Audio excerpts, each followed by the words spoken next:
Perfect. Perfect. Perfect.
Perfect.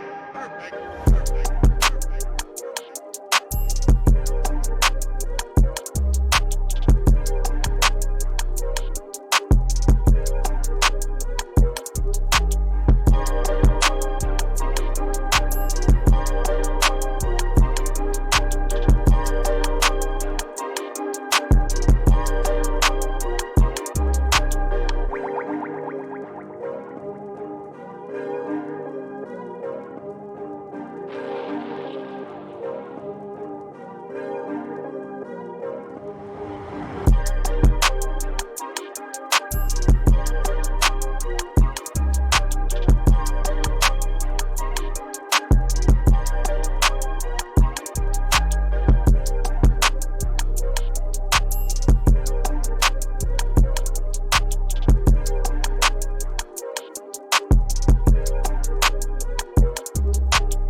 Yeah.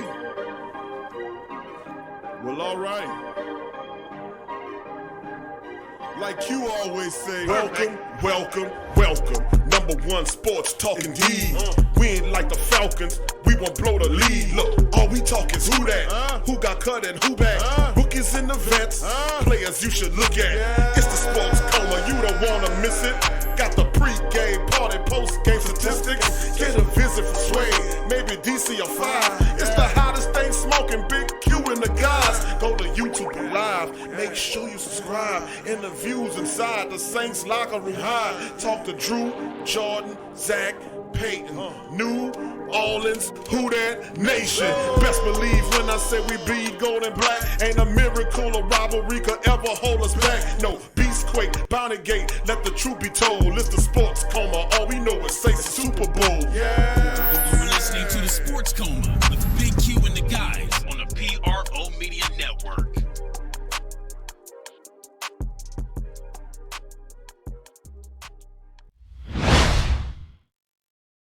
Last night, when we laid out the practice, the plan was to be outside if we could in if the weather was raining or such that we'd go in. So we had cloud cover. Yeah, it was windy, but ended up being pretty good for us to be out there and practice. Sean, I apologize if you already been asked this, but how much more challenging does the wind make it to work? You know, look, you obviously, there's some quarterbacks that handle it better than others. It can be more challenging than the rain actually. So, but we're going to play in windy conditions. We're going to play in rainy conditions, and you know, I think it's important to understand, you know, how those can impact the game and then how you adjust accordingly. Have you made a decision on how you guys are going to work in the Superdome this week, next week? Yeah, I think we're going to plan on being in there Saturday of this week, and then next week we're still looking at the schedule, but we'll have 2 practice days in there before playing.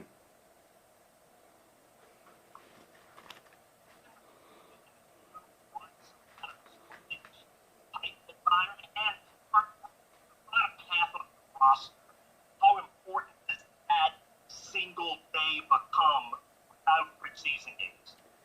I'm sorry, can you repeat I missed the first part. I apologize. Have you mapped out like what you want to do? Going to be a like that here, and if so, Still breaking up a little bit. I felt like the last part of the question I'm hearing, so try it again. I apologize. How important does that become the work you do in the Superdome if it's a scrimmage setting for the bottom half of your roster? Not any preseason games. I'm guessing that's a major day for half of these guys, right? Yeah, look, we're going to have some scrimmage settings out here in the grass as well. I think twofold. You know, getting accustomed to the new surface that's put down, the lighting, some of those things. And obviously, we talked about this at the onset. You know, each one of these days we're outside practicing is that important because there are no preseason games. And yeah, we plan on having a scrimmage environment there. One of the afternoons we plan on scrimmaging out here, you know, this week. So all of these practices are extremely important for guys fighting for roster spots. Sean, you got more of a look at Caesar at center today. What are you guys seeing from him now that he's gotten some extended time there? Yeah, look, it's kind of gone the way we had hoped. We're constantly here looking at moving a few guys around. He's handled the center position. Obviously, he's played it with a lot of reps in college, and just as important, you know, Eric's handling the guard snaps. So we'll keep looking at both of those combinations and hopefully settle into one that we're going to lean more towards before we start the year. Sean, how difficult is it to evaluate pass rush and pass protection in this kind of work right now? Look, I think to some degree in the team settings, because you're not finishing on the quarterback, and yet you get enough one-on-one pass pro work, and you do see how guys are rushing the passer in teams, even though they're not getting a chance to finish. So I think just as importantly, you know, open field tackling, some of those things that we're going to have to look at in live situations to not only evaluate the defensive player but also the offensive player. You know, some of these guys, receivers, backs, become a little bit more physical or a little bit better runner after the catch. We've got to be able to see that, and those are just some of the challenges that will be faced to practice rather than, you know, see it in a preseason game. Sean, is there anything different in the evaluation just of the newcomers, given that, you know, they didn't have OTAs or mini camp to settle in? Does it take them a little longer to kind of settle in and start making plays in this setting this year? Yeah, look, and it is different, and yet, you know, their job each practice is to make an impression, make a positive impression, know what to do to avoid repeating mistakes, and then, you know, effectively begin to do it on a consistent basis. So I think it is different, and yet it's different for all 32 teams. And so there is each day that sense of urgency that has to take place. Sean, I apologize if you already answered this, but on days like today where the weather is kind of a little bit different than normal, do you make a point to go outside and just get guys used to this sort of condition? Well, our plans were to be outside to begin with, barring any lightning or heavy rain, and we felt like the weather held up. We're anticipating maybe a little bit more rainfall here beginning this evening into tomorrow, so we were fortunate to get this practice in. Obviously, it was windier, and like I said, we're going to play in some games where it's windy like that. Coach, you mentioned the splitting Cesar and Eric between guard and center. What are some of the traits that allow them to have that versatility? Well, look, they're both guys that pick up the scheme pretty quickly. They both have had plenty of experience at center. I think the position that neither of them have had an extended amount of work at is the guard position, and yet they're good foot athletes. So I think the mental part of it is a good start. All right, family, that's Coach Sean Payton chiming in with his thoughts on today's camp day. A lot of conversation basically between, the questions pertaining to how is Ruiz and McCoy acclimating to their respective positions. I know for a fact McCoy will be fine at the guard position. I mean, you look at him; he has great footwork, or as Shaq would say, feet work. He has great feet work.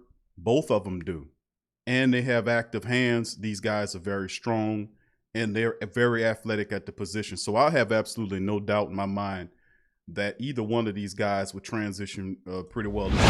It's just the situation whether or not that we'll have enough time to see what a guy like Ruiz could bring to the table. And I mean, I heap a lot of praise on him because to me, Ruiz represents a lot of positive things, to be real with you, man. And I think that he will most certainly be a guy that helps out and helps move this team in the right direction at that center position. He has to, and I think he will. The guy is pretty good. Who that to the Black and Gold family in the chat. Good to see the family member chiming in on this one as we started the show, as Coach Payton brings us in on this edition of the Sports Coma. Wednesday Saints Talk, and we talk as Saints on a Wednesday. Good to see the Black and Gold family members chiming in on the live stream. We won't stay too long on this one tonight, family. But, we're going to drop in and get some news and items right here as well. So I'd like to give a shout out to JT, who that to you, Tori Shepard, who that to you as well. Abraham Austin, who that to you, Abraham, good to see you. GM Kev in the building. Brother Jerry, who that to you, Brother Jerry as well. Sufian chiming in from Paris, who that to you, Sufian. B Jizzle chiming in, good to see your family as well. Joe Gidry, what up, Joe? Good to see you in the chat as well, family. Much love to you. Lee Wood chiming in from the Philippines. Good to see you in the chat there, Lee. Much love to you, family. Jason King, who that to you, Jason? Good to see you as well. Tori Shepard Sr. in the building as well. Big ups to Tori as well. And who else we got chiming in? William Dickerson, good to see you, Will. Who that to you as well. Crass is in the building. Good to see my boy Crass 4 in the building as well. Who that to you as well, family. And like I said, man, Javier, I see you, Javier. Travis 504. Javier and Travis 504. Who that to your family? I see you guys as well. Who that to the beautiful Black and Gold family members chiming in the live stream. G-Re 504. Who that to your family? Rush Hour. Who that to your family? Revolt Control Radio. Who that to your family? Good to hear from you, Revolt and G-Re 504 and Rush Hour as well. Much love to the family members. Ramsey, who that to Ramsey Walls in the building as well. Ramsey says celebrating his 50th birthday today. Let's give Ramsey a happy who that birthday. You know how we do it here, family. Let's give Ramsey a happy who that birthday, family. Who that to Ramsey, one of our Black and Gold family members, celebrating 50 years old, man. That is indeed a blessing, man. So who that to him. And let's give Ramsey a round of applause here for his birthday today. The happy who that birthday to Ramsey, man. Thank you. Happy birthday, Ramsey.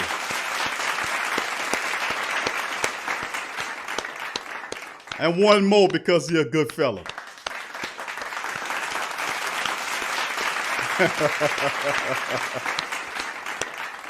Who that to you, Ramsey? Happy 50th, man. Big ups to Ramsey and the rest of the family members, man, who are having birthdays today. Remember, if Tramal, who that to you too, Tramal, good to see you in the chat. Congratulations, Ramsey, who that to you on your born day. Big ups to your family. Much love to you and Yearns on this great day. So big ups to Ramsey as well. Iceman, who that to you, joining the stream. And I appreciate all the Black and Gold family members for giving Ramsey a big shout out, man. That's how we doing here. It's all love to the highest degree. And I appreciate the family members for chiming in. Derek Lockett, who that to you, D? I see you, fam. Much love to you in this chat. Ramsey, congratulations. Happy birthday, my brother. Reaching 5-0, man. 5-0. That's big, man. Good to you. So appreciate it, Ramsey. All right, family, let's keep it moving, man. In this edition, man, we're going to play. I had an opportunity. I was thinking about playing multiple interviews today from Ruiz and, of course, from the Jackrabbit. I have those set up. But instead of doing that, we're just going to go into the news and notes. And we're going to kind of move past those interviews today. We're going to cover a lot of that anyway in the breakdown as well. You're quite welcome, Ramsey. Big ups to you as well. Iceman says, Q, I watched the live you did, man. You was going off, but I agree with every point. Are you talking about the, I've been going off a lot lately. I forget sometime what I was going off on. But there's another one that the family working on, Inevitable. Who that to you, Inevitable? Good to see you. JT, welcome in. Who that to you? And there was another one, Dallas Allen. Who that to you too, D? Good to see Dallas in the chat. But that was another one that I was working on that we did for the TSC Q&A. Much love to the TSC Q&A Patreon champions and our YouTube members. We did last night. That's why I wasn't on our regular staff. I did a 2-hour live stream last night on TSC Q&A for our Patreon and YouTube members. Big D, what up, Derek? Derek Summerfield in the building. Good to see you, fam. And we did it on TSC Q&A, and a lot of the family members, I don't know if they seen it or not. We had quite a few big ups to GM Kev. He joined us as well as 985 Live. I hope everything's fine with 985 Live. He was on the road going to Atlanta. And we got a lot of brothers and sisters that are on the show that are truckers. And I'm cautioning all the family members to be very careful on the roads as well. There's a lot of crazy people driving. Be mindful and kind of drive for them as well, if you know what I mean. So thank you. I appreciate 985 Live for joining as well. Lori, who that to you, Lori? Good to see Lori Hackle in the building. Who that to you, baby? Bishop One Love, who that to you? Who that to you as well, Bishop? Good to see you in the chat as well.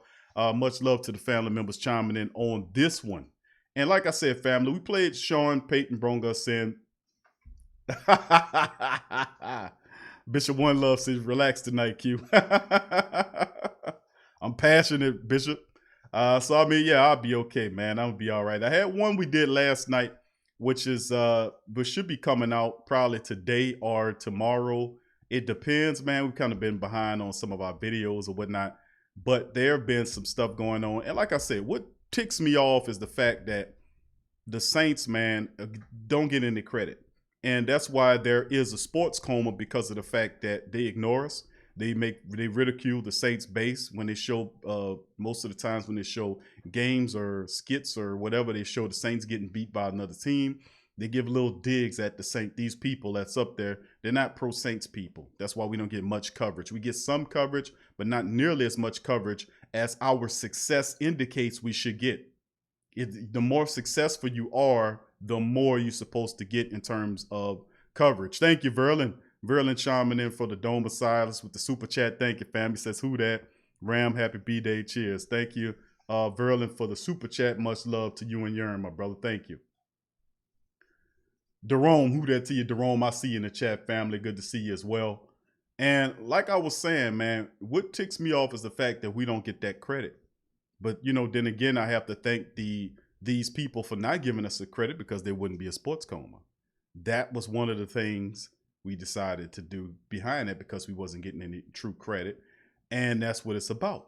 So the passion, the energy and the passion of the show is unlike many, because we're alive, and I'm alive, and I'm a very passionate guy. I'm loaded with energy, and that's how I live. Who you see, who I am, I live with this energy. I live with this drive, this intensity. And I'm serious about, you know, the black and gold, and I'm serious about that positive and that agreeable movement. So once again, thank you, Verlin, for your super chat or what's not. So I'll try. I won't make any promise to you there, brother. I won't make any promise to you there, Bishop. I won't make any promises that I won't go off tonight.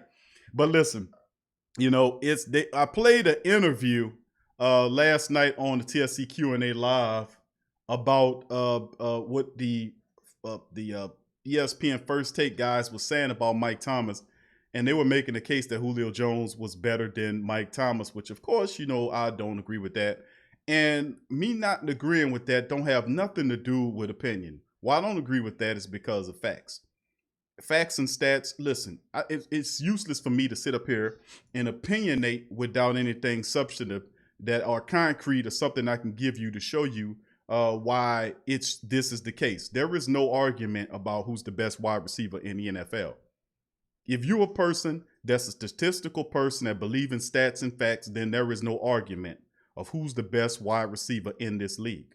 For people as former boxing analysts and former football players who are defensive linemen with MC Hammer glasses, to get up on television and literally talk about another guy is better than Mike without providing any evidence whatsoever is utterly ridiculous. And one of them didn't even know the size, that they didn't even know that Mike Thomas was 6'3". So how are you making size comparisons? You don't know who the guy's size is you comparing them to. Just absolute foolishness, just absolute irrationalities going on. And of course, I'm going to go off against the Saints. So trust me, they watch these. You know, we had a few people attach them to their social media links. So those guys see that stuff, man. And I go off, man, because listen, if you got a guy out there that's better than what we got, I'll give you credit for that. But the Saints are the gold standard in terms of wide receivers. Running backs, had Elvin Kamara not been hurt last year, he would have lapped McCaffrey in terms of production for last year, had he not gotten injured. Wide receiver-wise, the Saints are the gold standard. Mike Thomas the gold standard. Drew Brees is the gold standard. Tom Brady gets the nod because of the Super Bowl trophies. That's it. The defense is going up in the right direction. We still got a lot of work to do, but we have a lot of players that are top 5 players in this league. Jamal said Big Q going off on Sean Payton. Now, I'm not going off on Payton today. I'll try not to. Bishop One Love says facts. Mike Thomas contested catch ratio is higher than Jones uncontested. And then you know what the thing is, bro? I don't even need to go to 2nd and 3rd and 4th and 5th Darius stats to prove anything. I just keep it right where it belongs at catches. The God stat is catches for wide receivers. Catches, you can't have any passing yardage or touchdowns without catches.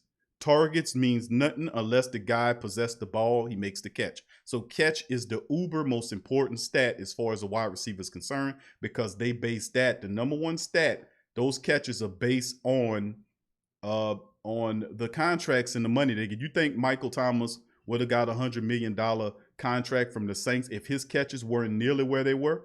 It was his catches and his production that forced them to place him in the high upper echelon of great wide receivers.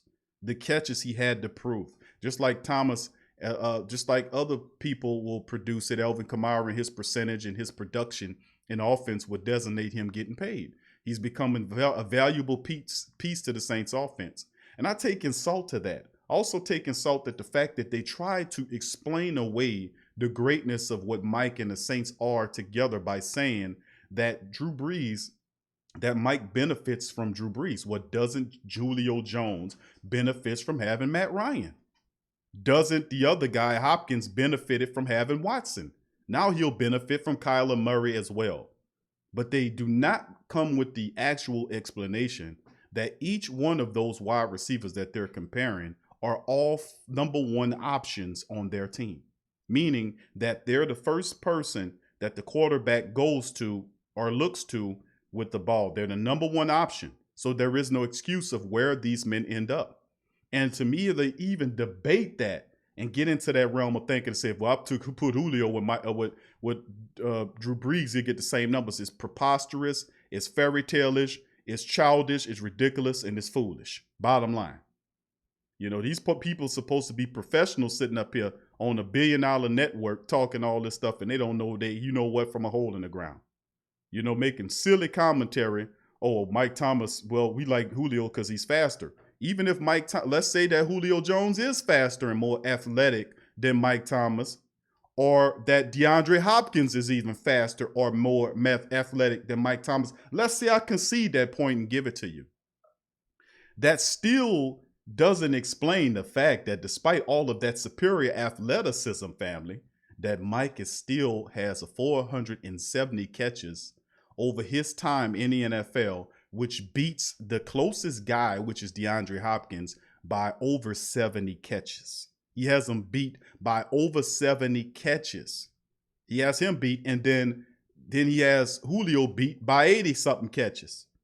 So, I mean, it's just absolutely insane. No matter what range you come from, if you put them all together, you don't have anything to stand on. And then I peel away your argument and say you sitting up there opinionating, which then it's a moot point. Then I'm not going to sit and debate with you with your opinion and try to get you to change your opinion. There is no debating of opinions. There is only debating of facts. And I have the facts on my side, and chumps like them don't. And you'll see that video later on tonight or tomorrow, whenever they finish mixing on it and getting it ready, drawing the music, putting all of the graphical stuff up there. And by the way, how do you talk about who's the best wide receiver in the NFL without even talking about the fact that the guy busted up Marvin Harrison's rookie single season catch record that stood for over 15 years? How do not one of those guys that's debating greatness mention that point? That ought to take down one of the most ultra imperative statistics, and basically is a Super Bowl trophy of such for that position group, to take down the ultimate catch record in a single season, to take that down and own that record. Julio Jones or neither DeAndre Hopkins never came close to getting 140 catches in a season to take that record down. He owns that, and they don't want to talk about that. In that whole argument, they did not even mention that. And I find that, how are you talking about facts and stats and you do not mention the fact that he had 149 catches last year, but rant and rave about Julio Jones had 99 catches? Are you some kind of fool, bro? And I had to lay into MC Hammer, I call him Marcus Spears, because that's what he was doing. He was an absolute, he's a doofus, man, when it comes down to that. And Max is a boxing guy. I understand Max. Max don't know his tail from a hole in the ground when it come down to football. And I didn't understand that he's not qualified to talk about football or even basketball for that matter. Stephen A knows a little bit better. Marcus Spears, you think you have sense, but he's a doofus too at times. I can see him absolute doofus, and preventing the stats. So I know y'all probably ain't heard that term doofus in a while. But the guy's a freaking doofus, man. Let's just tell the truth, man. Let's just tell the truth. Come on. But if these guys, truth be told, family, if these guys were that good and they were above Mike, I would give them their credit. Like I'll give what's his name, Juju Smith-Schuster, credit for having pretty good statistics, catching receptions and reception yards and touchdowns as well in the last 2 years with Mike Thomas, because you can only judge these men based upon the span of time that they were in the league with each other, because Mike is going into his 5th year, and then you have these other guys. So, I mean, if you look at it, the records, there's not been anybody that's done what Mike Thomas has done. I mean, he had more catches than any wide receiver in the first 2 years, the first 3 years, the first 4 years. I mean, what more can I keep telling you? If that's the case, how you didn't come in and say, well, this guy has better catches on third down, Q, so that makes him relevant. I'm like, man, are you out of your mind? You can bring up second and third dairy stats. You ain't getting a plaque for that, player. Tell me if your wide receiver ever got close to breaking the wide receiver record for a single season. It was you couldn't do it. You had 3 or 4 years prior to this. You could not do it. Give him his credit. Shut the hell up. Sit down and work harder. Work harder. And when Hopkins said what he said after Mike got Deontay Parker together, I said, let me get on this guy right quick. Because who the hell you think you are? You still 70 catches behind him. You still 70 catches behind you. And I would dare say, if you put him in the league at the same time, Michael Thomas would still do the same thing. People forget that Julio Jones is not consistent in terms of his health. That's why Ridley's up there. They were tired of Julio Jones being hurt. So how you going to compete with Mike Thomas and you can't even stay on the field, bro? You about to lose your job to Calvin Ridley. That's why he there. And DeAndre Hopkins hurt right now. I mean, what can I tell you? What do you want me to tell you? Who that man hurt right now? He's hurt right now. We talking about consistency. In order to do what he's doing, you have to be on the field producing. You have to be on the field producing. What can I tell you? Julio Jones will never, and sooner or later, when it's all said and done, you're going to see Mike pass all of them up. Why? Not because they're not great, simply for the fact that they cannot stay on the field of play to produce. Mike has been fortunate. He's worked hard to avoid the injuries. He had that hand issue, but look what he's doing in camp. He's back and he works his ass off. And that's a part of it. Doing the right stuff to be healthy and stay on the field. It's a skill. You know, it's a skill to work on extra stretching, to take the right supplements so you don't have muscle tears. Don't you understand? Muscle tears is controlled by you. You have to stretch and you have to drink water. You have to take the right things and you have to take care of your body before you go out and overexert yourself and tear muscles and everything. That's controlled on you. You have to be serious enough. How you going to stretch for 15 minutes and then go do 2 hours worth of work? How that work? How does that work? You can't, that doesn't work like that. You got to extend time to stretch before you will exert yourself. Ask my trainers. We got trainers and people in this chat. I know we do because I remember, I forgot who it was. Y'all remind me. But tell me the truth about stretching. You have to drink the water, plenty of it, and you have to commit to stretching. You got to contribute to that. And a lot of these guys aren't. But anyway, family, let me keep it going here. I'm going to keep it going. Who that to the black and gold? John Thompson, I see you in the building as well. Big ups to your family. Good to see you in this one. So, Bishop, I ain't get $2. I was all right, Bishop. What now? I ain't get $2 on him. But I just told you it's a passion thing, man. Verlin says, give it to him, Q. That's all the measure of athletic talent. Speed is only a thing. That's all they care about is speed. And I'm like, okay, listen. You can have the speed. You can have the athleticism, but tell me why with all your speed and athleticism, your athletic supremacy, you could not produce. You could not produce the numbers to rival a man that you're more gifted than.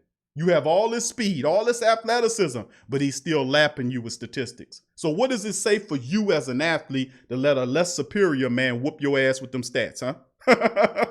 Come on with it now. Come on, you can't get around here, man. You can't get around me in my conversation, man.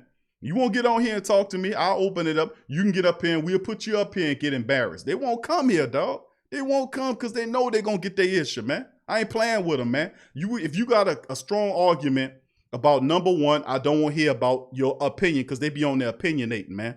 They on their opinionating. How the man didn't know Mike Thomas was 6'3", and he threw Julio Jones' height out there like he's 6'3". He's athletic. He's faster. You don't know Mike Thomas is 6'3". How do you know Mike Thomas can't do that? The greatness of him, the fact that he's catching the majority of these passes from Drew Brees within 30 yards. He's still doing it double covered, triple covered, and they say, you know what? He benefits from Sean Payton and Drew Brees' offense, and like his numbers are inflated, meaning that doesn't count.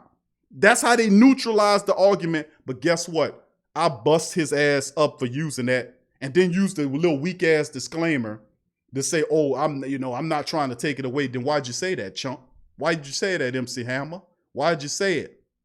But the reality, I won't let you get on my team, man. Unless you got some stats and facts, I'll yield to your stats and facts. If those stats and facts are in line and it makes sense, you got that, player. Y'all see me do that all the time. But I won't yield to no chump running around here talking smack about the Saints and picking Julio Jones. I would have had more. I would have liked it more if you'd have said DeAndre Hopkins. Julio Jones is 10 receptions, and we basing this on the 4 years that Mike's been in the league. If you add up all of the 4 years, and then the last 4 years of Julio Jones and DeAndre Hopkins, that's all you can do. You could go and try to piecemeal their best years. I don't do all that. Forget all of that. Because if you're great, you're supposed to consistently have great year after great year. I don't expect no less than 100 balls from the number one option of each one of these teams' offense. That means the quarterback goes to you before he goes to anybody. You're number one. Julio's the number one of his offense, not for long. DeAndre Hopkins was number 1 in Houston before they shipped him to Arizona. But he won't be number 1 unless he can get healthy real quick for the season because he got hamstring issues. And he's been hurt off and on in the season just like Julio Jones was. That's why they picked up Ridley because they tired of Julio he was missing games. So how are you great? You know, how are you great? You done some great things, but listen, there's levels to greatness. And Mike Thomas has set the trend. I don't understand how people so stat blind, so opinionated, focus on something as minuscule as speed. Oh, speed, this, that. But get past the statistics. You cannot get past the statistics about where this dude done set, where he done put the records at, how he done beat people. That's way better than the people you talking about. We talking about his records compared to 100 years worth of NFL wide receivers. That nobody has done that. And and he's in a handful of maybe 1 or 2 guys that did some of the things he did. But they look past all that and discuss that. But you'll see that video. Some of the family members seen it. Of course, some of it, they're going to take a few of the pieces out. Well, I was kind of getting at them, but that probably will come out real soon.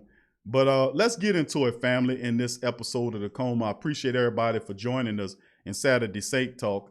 But like I promised the Bishop, I'm going to try not to go off too bad there, Bishop. I'm going to try not to go off there too bad. All right, let's get into it. I'm going to share my screen. We're going to get into some of the news items of today. Saints Day, 8 observations. Defense wins the day. Sheldon Rankins looks dangerous. Okay, let's get into some of the observations on this day. And, of course, New Orleans Saints scheduled Wednesday practice to be held outdoors at the New Orleans Saints Performance Center, and they did not deviate from their initial plan despite the blustery conditions. It felt good with the wind blowing. It was overcasted, so it was a break from the pounding heat. Through the stiff wind certainly did not help the offense cause. It was not to blame for a day dominated by the defense. Here's what happened on Wednesday. The Saints 8 padded practice this training camp. Participation, of course, Andres Pete was out. Anthony Chiquillo continues to be out. He's missed all practice days, everything practice. He missed it all. He doesn't know anything about the defense because he's not on the field. He's hurt. I don't know what's going on with that, but it makes perfect sense to put Nigel Bradham in the street when Anthony Chiquillo missing everything. Just IR or Chiquillo, and whatever. All 8 practices are open to the media. Pete made a brief appearance Wednesday to get some conditioners on this side of the field. Veteran safety Malcolm Jenkins missed his 2nd consecutive practice. Rookie linebacker Zach Bourne, who left midway through Monday practice, was not present Wednesday. Neither was rookie defensive end Jalen Dalton. Well, prayers out to Jalen Dalton. He tore his tricep today. He's probably done for the season. And for those who don't know who Jalen Dalton is the defensive tackle, the 6'6", 300-pound defensive tackle that they picked up. He was with the Bears, the practice squad last year. He collegiately played for the North Carolina Tar Heels. And he tore his tricep, so he's out for the season according to the reports. Now, of course, that opens up another spot because the Saints had another spot. They signed I guess we could talk. Well, we covered that last night, but they did talk. They signed Kemon Hall. He's a relative to Aaron Hall, the singer, and former talk show host Arsenio Hall. I'm just kidding about that. I was trying to give him some flash or some signing, but like Uncle Mozzie calls, he said, man, what great value player they picked up. And if y'all familiar with Great Value, that's the store brand for Walmart. Well, Mozzie has a really funny way of using Great Value to describe unknown players. Great Value. I hate to attach that, Mozzie. Shame on you. But anyway, Dalton's out. That opens up a spot, and we'll see what the Saints do with that as well. Quarterback Drew Brees was present, but took in practice as a spectator in the baseball hat. The Saints so being cautious on how much work Brees gets this camp. As a side benefit, they're getting closer look at the 2 younger quarterbacks behind him. Now, Elvin Kamara and Ramczyk and Shy Tuttle all returned to practice Wednesday, which is a good look because I was kind of concerned about Shy Tuttle. We didn't know what was going on, but good to see him back in there. Being especially with Jalen Dalton out, we should get some more reps. Look out for Malcolm Roach too, because Jalen Dalton is there. Malcolm Roach, maybe he'll get those reps up. I haven't heard too much from him. Offensive line update. Nothing to report on offensive line as rookie Cesar Reeves worked at center. I'm good with that for the third consecutive day. Payton said Wednesday he will continue to rotate Ruiz and McCoy until the season draws a little nearer. Hopefully he leaves Ruiz alone and let him learn that position. Because truth be told, he should have started the process off 8 days ago with Ruiz. Imagine how far Ruiz would have came as the center prospect, learning the verbiage and practicing in a compressed time frame had he had 5 more days of practice. You know, but who am I to question Sean Payton, as some would say, right? Who am I? I'm Big Q from the Sports Coma and the Great Saint Think Tank of the Black and Gold Nation. And yes, I dare to question him. I dare to slay the dragon. I dare to step up and question your ass because I'm supporting you. I'm pumping money into your organization, pressing time into your organization. This is my team, and I was here long before Payton popped up here. So yes, I have the right to question him. And so do you. Defensive wins the day. What has become clear watching these past few practices and reading reports of the initial practice I could not see is the defense is a step ahead of the offense right now, and I'm fine with that. This is a sentence that I believe have written at some early point in the past 2 training camps, but I do believe there is some reason to be excited. The Saints' defensive talent is evident at each position group, and that showed up Wednesday. Secondary picked off 4 passes in the full team drills. The front 7 did not allow a single big run. He counted at least 7 sacks. Quarterbacks are off limits, so the sacks aren't real in training camp. On roughly 40 pass plays and several passes were batted down at the line of scrimmage. They're making life very difficult on an offense that is dripping with talent, even if its field general was not participating. That's why I was kind of holding back on it, because Drew Brees didn't play much in this, and how much can you take out of this with the best passer? Even though Drew did throw a few interceptions early on, getting on part. I don't know if I would still let Drew play a little bit more, but most of these veterans, like I said, they use the regular season as a preseason. Remember, even if they did have preseason, you wouldn't see Drew or none of the starters anyway. You will only see the starters in week 1. And like I've said for some time now, for several seasons, is that they always use the first week of regular season as a preseason. And you don't usually see the team kicking into gear until like the 3rd or 4th week of that month. Last year was 3 weeks for the Saints before you seen the offense look like what it could do and it started catching ground. 4 weeks is usually the maximum ability for a professional team like the Saints to get going. But it seems to be the same standard for this year as well. Neither generated much traction during full team drills, though often in the face of heavy pass rush. Neither Hill nor Watson helped the offense get much of a rhythm. Hill connected on only a touchdown of the full team period, finding Adam Troutman, which I was looking at highlight film earlier today about what Adam Troutman looked like. And Adam Troutman is a big guy. I seen Demario Davis was covering him.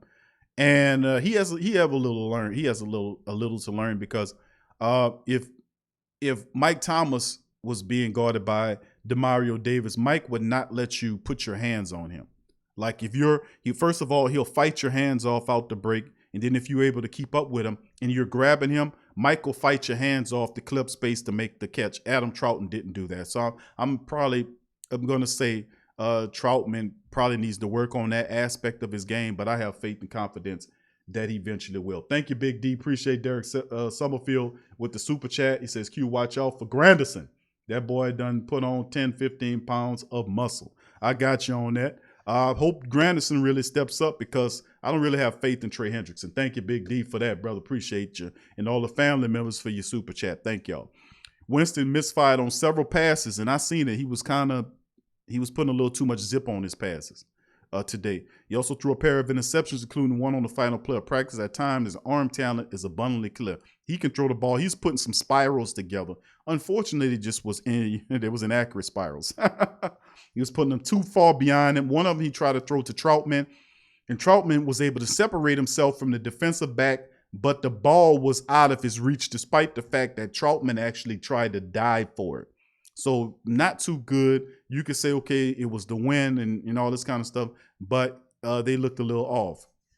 Now for the stretch, Winston encouraged, he engineered the offense's best drive after Winston was bailed out by Justin Hardy dropping an interception, wink, wink. He completed 5 straight passes and showed off his mobility on a scramble through the middle of the defense. but he floated his last pass to Deontay Harris, allowing the defensive back to undercut it and pick it off. So you got to get better, Jameis. Still very positive. And then, of course, a little land. Yep, the Saints coaching staff has spoken highly of defensive tackle Sheldon Rankins as he showed why Wednesday he had a monster day in one-on-one passing drills. At one point, blowing past Eric McCoy with that signature spin move that kept up in his full-team drills, earning him praise from the defensive line coach Ryan Nielsen, with one run stuff, then breaking through the line to sack Hill on another play. Look every bit like the disruptive force that he was in 2018.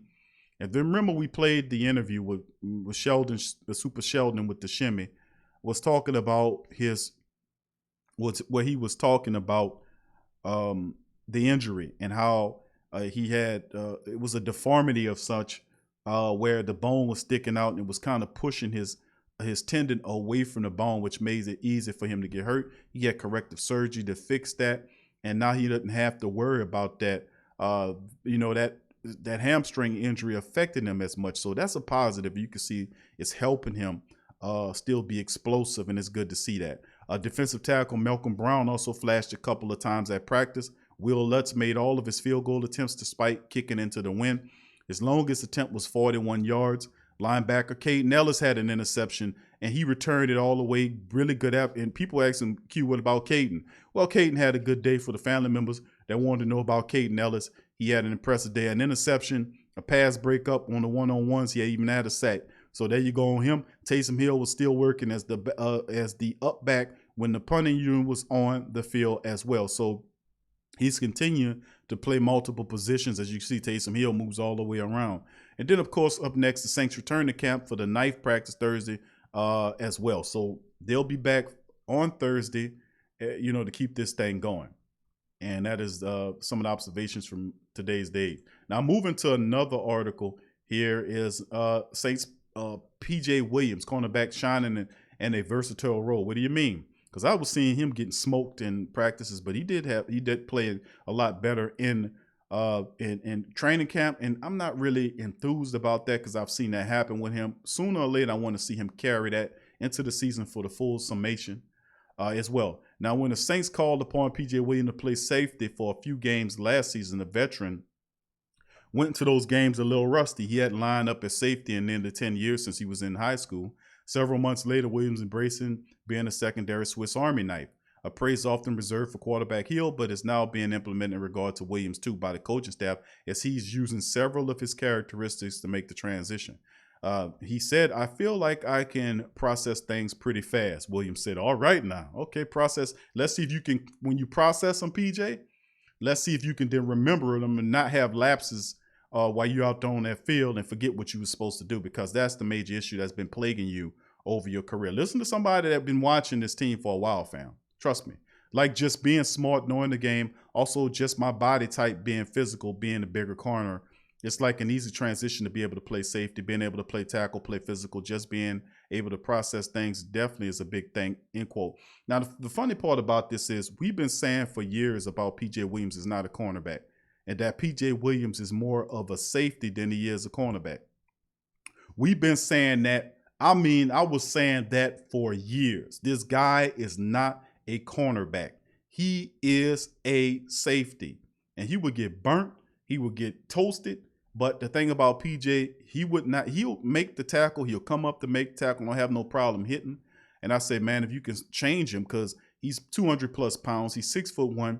He makes a really good box safety if you can convert him into that. And eventually the team, due to the injuries that occurred last year with Von Bell and Marcus Williams, forced him into the game. And it looked really good with him and Chauncey Gardner-Johnson. Those few games they played last year toward the back end of the season when Drew Brees was tearing it up.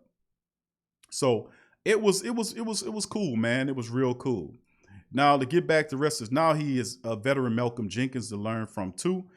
Quote, it's big for us, man. Just the leadership he brings and also just the knowledge, Williams said. I've been learning a lot from him just in the few weeks we've been together. So just picking his brain with him playing as long as he's played. I feel like all of us are learning a bit from him, and that's positive. And that's what it was intended to be. That's what it was supposed to be. It's the fact that bringing Malcolm Jenkins into the fold to the back end of the defense was to be a calming influence. He was supposed to be a sage, a person that comes in and calms everything down and then gets rid of the confusion where these guys supposed to know where they're supposed to be, where they're supposed to go. And of course, teaching the game and being a coach on the field is what Malcolm Jenkins was brought in to do. And it appears that Malcolm Jenkins is living up to that, and that's positive. Also, another guy that's living up to that is Emmanuel Sanders as well, which is what both of these men were brought in here to do. Now, look at this footage. This P.J. Williams right here. Look, you see that? You seen P.J.? P.J. didn't even look back at the ball, and that's what I'm saying. Let me run this back right here. Let's run this back right here. All right, let's run it back right here. P.J. didn't even look at the ball. All right, here's P.J. All right, he just threw him off. PJ got up limping a little bit. Hey, ain't nothing wrong with you, PJ, except for your pride. Of course, here's Taysom. Of course, Taysom winging him out. He finds Emmanuel Sanders right there. And here's, look at Cook and PJ. Get out of the way. Drew PJ down, makes the play. PJ gets up. Look, he got up a little slow, limping. Second time against him. That's what PJ could do. Okay, he gets, look. PJ didn't turn around one time. Oh, but that's what I'm saying, man. It's like you got to turn around. Look at DeMario. DeMario looked for the ball and made a play on it. See? That's what you're supposed to do. Now, look at him. He's going to cover. This is Adam Troutman, right? Now, look. He lets Troutman, lets him hang all over him. Michael Thomas would have never let that happen. You can't let him hang over you like that. And here goes 85. This is Stevens. And then, of course, DeMario almost played, intercepts it right there. This is Troutman right here. And he gives the little move, and then the ball is poorly thrown. If the ball been thrown correct, that was a touchdown. And number 86, that's Wolf. Bad thrown ball. That's Wolf, the backup tight end right there. Can't get separation. Caden Ellis stayed on the whole way. Now, as Caden Ellis picks the ball off, runs back to it. Now, people don't know Caden Ellis. There you go. You see Caden operating, he performing well. And that's Jameis ripping it to Josh Hill. We see in the Josh Hill sighting, family. A Josh Hill sighting. And there's Winston, as you can see in this footage, that you can see Jameis making great throws, standing, throwing. Look at this, and just completing it. And you know what? The crazy part, somebody says the kid looked like Aaron Brooks, like how his makeup is. You know, because Brooks wore number 2, and he's long, had that long frame. And you can see right here the ball broken up by Saquon Hampton. But Jameis has been looking good. It's kind of a duck right there, but he still gets it to Deontay Harris. And look at the throw, did it, and that was a completion. Good pass right there to number 85, which is Tommy Stevens. And there he's going on up top. A nice throw to Adam Troutman, who beats whoever that is. So, like I said, Jameis has been looking pretty decent in camp today outside of that. So I'm glad, I don't know if you guys seen that footage or not. But let's keep it going back into the conversation here. So far, it's good for Williams as he recorded at least 2 interceptions during the media viewing windows of training camp, with one coming on Wednesday. Secondary coach Aaron Glenn said with Williams that the confidence is the key driving his versatility. Quote, PJ has no choice but to have confidence, especially if he's going to play as many positions as he's going to play, which means family, for those who was asking a question about Q, is they're going to play PJ at cornerback? The answer is yes. The answer is yes. They're calling him a Swiss Army knife because they intend to use him as safety and cornerback. So for you guys, myself included, and everybody else that wants to know Q, are they going to play him at cornerback? Yes. He's going to be the 5th cornerback. Probably, who knows when they're going to employ it, but I say they'll use him before they use Justin Hardy, which is no confidence to me. But let's read that quote again. Listen closely. PJ has no choice but to have confidence, especially if he's going to play as many positions, safety and corner, as he's going to play. So they already said they're going to use him in that capacity. This is secondary coach Aaron Glenn saying this. He says, like Malcolm, one of the positionless players. Hey, look at that term, positionless football. They have the talent to play a number of positions, but they also have the body type and the ability to do it. See the positionless football mantra? It's picking up. PJ is one of my favorite players because of all that he can do, and he doesn't have to have an ego. He doesn't have an ego because he's constantly getting burnt, and if he does get an ego, his ego might fly away because he's tired of getting picked on.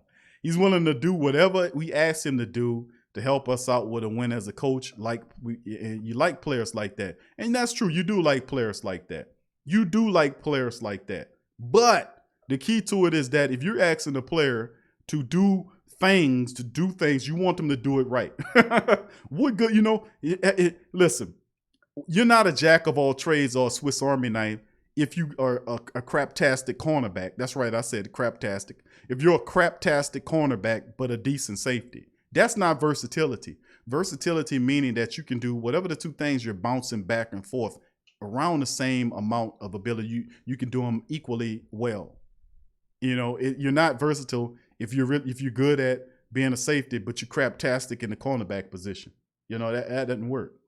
Okay, let's move on to the next article here. And the fact that the Saints are scheduled to practice in the Superdome on Saturday. How about that? This will be the first time in a while since the C-19 stuff jumped on that the team would then move to the Superdome and try to gather some environment or plan in the building. And that makes sense. And in anticipation, because the truth be told is I understand you doing it at the practice facility, but the hotel where the bubble is, the Lowe's Hotel, is not too far from the Superdome. And it would make a lot of sense for you to travel to a close area like the Superdome so that you can then get acclimated to playing in that Superdome environment and get as close to that environment as you possibly can. Now, we know they might not have no fans in the stands, and who knows, they might pipe noise in or turn up the rock and roll or the rap music and all this kind of stuff to kind of simulate noise so they can run stats. They do that from time to time, so this is a good idea. The Saints will hold their first of two scrimmages at the Mercedes-Benz Superdome on Saturday, Coach Pate said. The next scrimmage at the Superdome will be next week, likely Thursday. It has been previously reported that they'll suit up in the Superdome on Friday, but the plans have changed. The Saints have set foot in the Superdome, haven't set foot since January. And since January, and you know what happened in January, right? Since the last time they set foot in the Superdome. And it looks a little different from back then, considering there's new turf and the first phase of the renovation is set to be completed soon. And quote, it's beneficial to go to the dome and get some more reps, some live reps. Safety Marcus Williams says it's going to help, especially without the preseason games. Being able to have that time to just going to help in our preparation, get ready for week one. There's no preseason games, so we got to make the best of our opportunities over at the dome. And I agree with you on that, Marcus.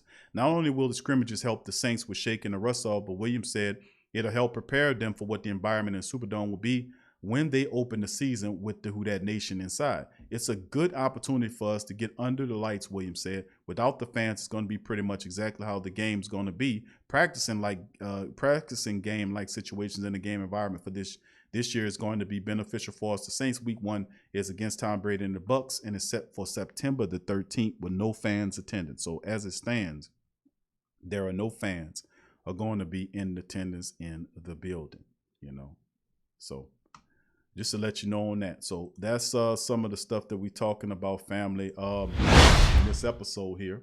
And let's keep it going and moving. Thank all the beautiful Black and Gold family members in the building. Please smash the like button. There's well over 60 people in the chat. Please do the broadcast of service and smash upon the like button as soon as you can. Smash upon it. It helps us out a great deal. Trust me, it does. Also, let me hit up some of the chat just to let some of the family members know, man, that, a lot of good stuff positive stuff is happening with the Black and Gold as week one is fastly approaching. It's coming fast, man. It's already deep. The month is almost over with. And regular season football is almost here. For those people saying they can't wait, of course, the NBA stuff happened today with the shooting and the paralyzing of the brother Black. A lot of the NBA athletes just said we're not playing basketball today. And then all three of the matchups were canceled and postponed. And that's good, because what it does is this is instead of being a controlled, and let this be a lesson to all the professional athletes that have money. Listen, and I'm gonna say this and I'm gonna get back to it. It's a responsibility, it's our responsibility to take care of the community. If you come from a community that's depressed, that's torn down, don't run away from the community. I mean, too many people have did that, created the mindset to run away from the community. When you do that, nobody gets better that way. You got to go back with positive, a mind frame, and some kind of way. You got to help. You can't just abandon the environment. I'm talking about not just going there and putting a park together. Do something economic in terms of help fund an economic program, or to teach people about economics, teach people how to balance checkbooks, help fund something would create a technical advantage where people can go have a pipeline to gain to be able to, I guess you should say, like becoming a technical skill, or some type of program where you can learn to be a carpenter, or learn to be a mechanic, or learn to be something like that, learn IT work or something like that. Be able to give skills, to be able to have those skills, because that's a part of it. We got to elevate the game and so far as that, and be able to then do that, because that is the responsibilities of the people that comes from those communities, to go back and look at those communities. I say that to say, if you look at what happened in the NBA today, they're exercising their power. We know that they're high paid employees, but listen, and I tell that to all the union folk too. The union people at the top are controlled by the companies that they work for. A lot of people don't understand that, and I've been telling people that. I know a lot of people from the railroad industry. I know a lot of people from the transportation industry, and they know it the same way I do. And I remember telling them that and having the discussions about the unions. The unions are corrupt. They control that top, and the union people are paid off by the people, the companies that they're supposed to be going against. And they always tell you that you can't strike. The only power you have is the power of the strike, or to withdraw your labor if you don't like a rule or you don't like how the company's operating. Remember, a long time ago, the reason why the unions came on the scene. The unions came on the scene, man, a long time ago, because people were dying on the job, and the job didn't want to do nothing for them. They get $10, $12, and that's it. You'd be building buildings, and then the poor guy falls into a cement leg like they did when they was building the Huey P. Long Bridge. The guy falls in there instead of digging them out. The company said, that costs too much money. You just got to leave them in there. That's what they did. You didn't have all the stuff that you got today. And slowly over time, they, instead of trying to prevent it, they just decided to co-opt it and take it over. So, anytime they promote for you not to use your power or use your stuff, there's ways around that. But I have to commend those guys, because if you believe in that, stand up for it. That's the bottom line. Everybody has that ability. And if you don't believe in what they do, you stand up.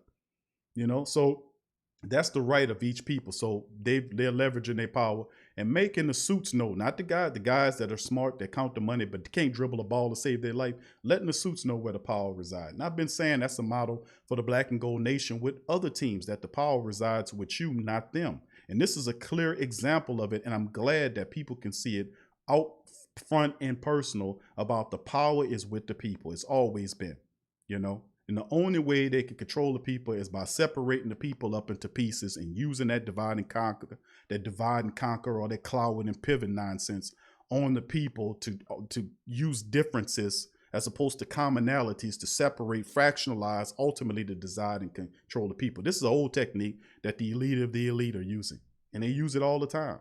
They use it in everything, break it down, and as long as you're above that mentality, they can't harm you. I'm telling you the truth, man. But anyway, let me get back into the story, get back into the chat right here, and get into the chat. Much love to the family members chiming in the live stream. Who that to you?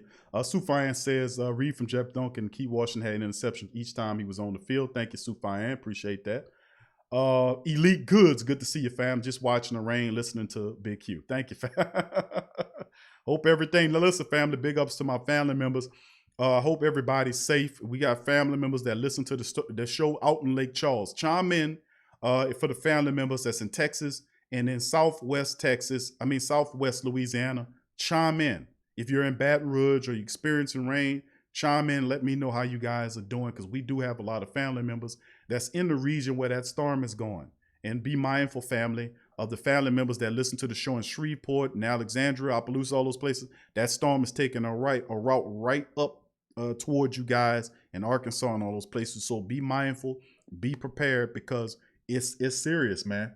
I went to sleep and woke up. The thing wasn't even, it was barely a storm. And I wake up, it's a number 4. I said, man, this can't be the same storm I went to sleep on. This thing is a number 4, and they talking about it could be a 5 hitting landfall. So family, chime in the chat if you're in that region. Let us know how you're doing, man. I know most of the family members that's in that region have already evacuated. I was watching the meteorologist, family, not too long ago, and the meteorologist told him, listen, I don't issue out comments very likely, or threats likely, or warnings likely. And he said, listen, this guy, and I've never heard that, not Bob Breck and all of them for years, Margaret Orr, all these people for years. This guy said, listen, he says, I don't send out warnings likely. And listen, if you don't leave, you're going to be a part of the ocean. And you'll have very small rates for survival. The meteorologists say if you don't leave, you're going to be a part of the ocean. The dude says you're going to be a part of the ocean. I never heard that before. Never heard that before. But boy, did that stick with me. Boy, did that stick with me. You're going to be part of the ocean. And the rates for survival are very thin. That's what he said. Slim. So they're saying 15 to 20 feet of water pushing into those areas where it's coming to shore. So if the family members are listening to us on the road, please let us know that you guys are doing well. We much love to all the family members that'll be impacted by the storm. Please look out for yourself. Please pay attention to your children. Please make sure your woman is all right. And the brothers, and I always say this to the brothers, and I'm not no disrespect to my sisters out there and my women out there. You know, I love y'all. You know, but you know how I feel about the guy. The guy is supposed to protect the woman. That's his role. Now, if you a strong woman and an independent woman, I got you on that. But the guy, just humor him. Just let him do what he meant to do. Let him be who he won't be. Just, you know, just y'all all smarter than us anyway. But let him humor him and let him protect you. Y'all be out mindful of the children. Keep an eye on the children because they got a lot of demons out here running around, want to take the children and harm the children. So y'all be careful. Be careful. Watch out for the women. Be nice to the women in this stressful time. And ladies, be nice to the man, please. And also watch out for the elderly, man. Be mindful of your elderly neighbors. Check on them, call them, and watch out for your neighbors, man, as well. So just a little something, man. We got to look out for each other. If we want somebody to look out for us and care about us, we got to care about other people, you know? We can't be asking for liberation as a people and then go and buy Apple phones and watches and all this stuff and it's made by slaves in China. You're a hypocrite. You can't do that. You can't seek liberation for yourself and then you're aiding in slavery of other people. We have to be mindful of this. We got to be thoughtful. We cannot be hypocritic. You can't be hypocritic because that comes back to us. That energy comes back to us. We have to be mindful of that, you know. But anyway, let's keep it going. That's just a little shout out to the rest of the family as well as I get through the chat. Dallas says, great minds think alike, Tori, no doubt. Derek says, every report I read says Sanders is overachieving so far. Music to my ears. Thank you, D. Appreciate you. Let's see who else we got. Verlin says, what's popping? What's going on, Verlin? Kevin says, PJ not a corner. Why they still playing him there? He's a Swiss Army knife and very smart, has a high football IQ, as Sean Payton said on several interviews. We cover that, remember? Bishop One Love says, who is 83? That's Jawan Johnson, the big wide receiver from Oregon, Brother Bishop. Tremal says, PJ, oh my God, come on. Crash says, why reporters don't ask Allen about PJ moving to safety? That's the questions, bro. That's the questions. And sometimes I'll be like, man, let me go get my press badge. But then again, you know, you're going to be, man, they're the guy. Big Q of the Sports Coma was thrown off the Saints facility for pissing off Coach Sean Payton. You know, and I want to know. And if you ain't going to ask, I'm going to get to the bottom of it.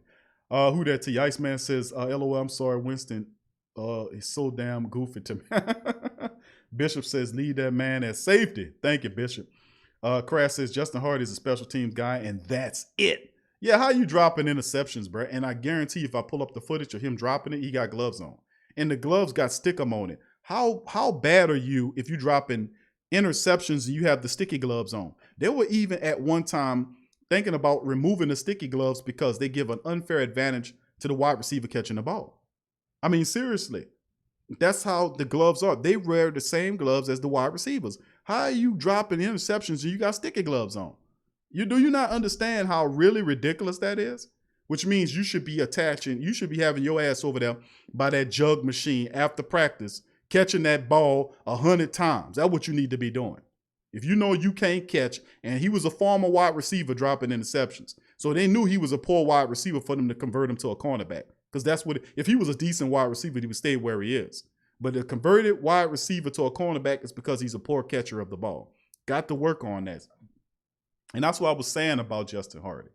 Is that Justin Hardy just can't be a special teams guy. They're going to ask him to do stuff, man. You can't ask P.J. Williams to play safety and cornerback and just let Justin Hardy play special teams. He got to step up and play too. He has to perform. He does. Rush Hour says, man, P.J. don't have it. They're trying to still sell you them old wolf tickets. They're trying to still sell you. Remember we talked about that pile of dung that was on, and somebody took it and put it on $1,000 plate with, and it's porcelain, and they got gold inscriptions all on this beautiful plate. And this plate looked like it could have been in the Indiana Jones treasure room from the movie. It was a beautiful porcelain plate with gold interwoven in the plate, almost like the angels Gabriel created the plate. That's how beautiful it is, right? And then you take a big cow patty and put it on that beautiful $1,000 plate, right? Then you proceed to take a can of pink paint and spray the cow patty pink and spray it pink. And then you present it to the people and say, here it is. Here's this beautiful plate. Listen, that's a beautiful plate, yeah. But that cow, we know that's a cow patty on that beautiful plate. And not only that, but we also know that you painted it from brown to pink. It doesn't change the fact that what it is. And I'm not saying PJ is the cow patty, but I'm saying no matter how you tend to dress him up, we're going to know it's him. So you can't come at me and tell me PJ Williams has a high football IQ. And I've never heard him say that before until this year. Because I've been listening to PJ Williams for a long time. And I know PJ Williams, what's wrong with PJ Williams' game. PJ Williams has concentration lapses. It's the same thing that affected LaShawn, that happened with Laddie Daddy. Laddie Daddy admitted, and it's good to hear some of these young defensive backs admitting to things that they were struggling with. Laddie Daddy had concentration issues. That's why he was getting burned. He gets bored out of there. He gets bored, you know? And then the guys start burning them and making them look crazy. Are you still bored then when the guy tearing you up? But see, that's the focus. He realized that he has to make everybody Julio Jones. And whatever your method is, use it to make yourself better. But I know what PJ Williams suffers from. Concentration issues. He does.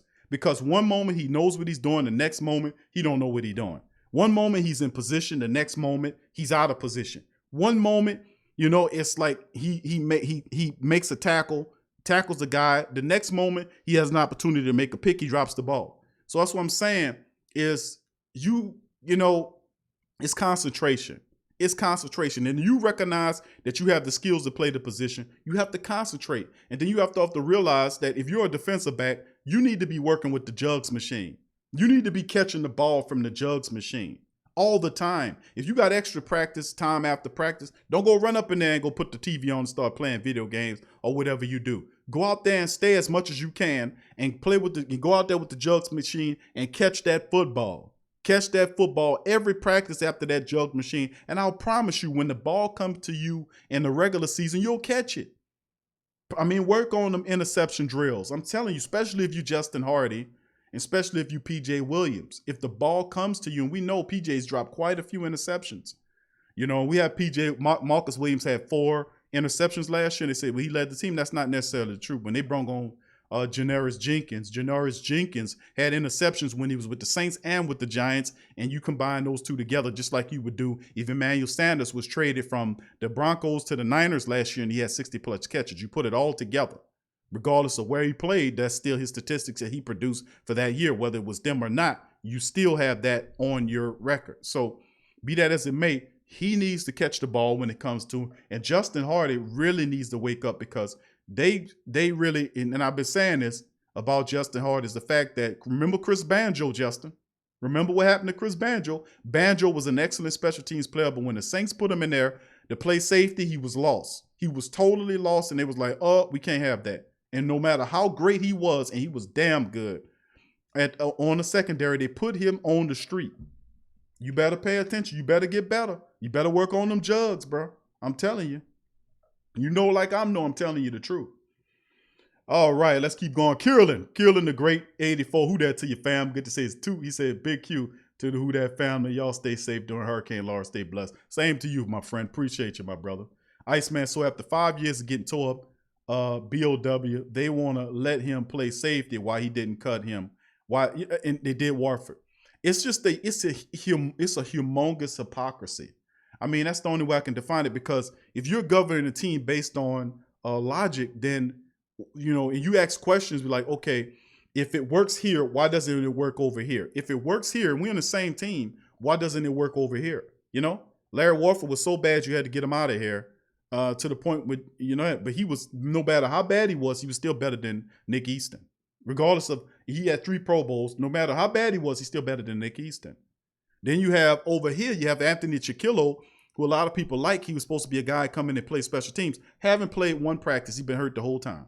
The whole damn time he's been hurt. Now you could put Anthony Chiquillo on the IR, free up a spot, and then keep Nigel Bradham here. That's commonsensical, right? No, we're going to put Nigel Bradham in the street and keep this other guy on the active roster despite the fact that he ain't playing one practice yet. Don't understand that. So now that Jalen Dalton is hurt and on the IR list, does he then go back to Nigel Bradham and say, okay, I got a slot, I'm going to bring you back?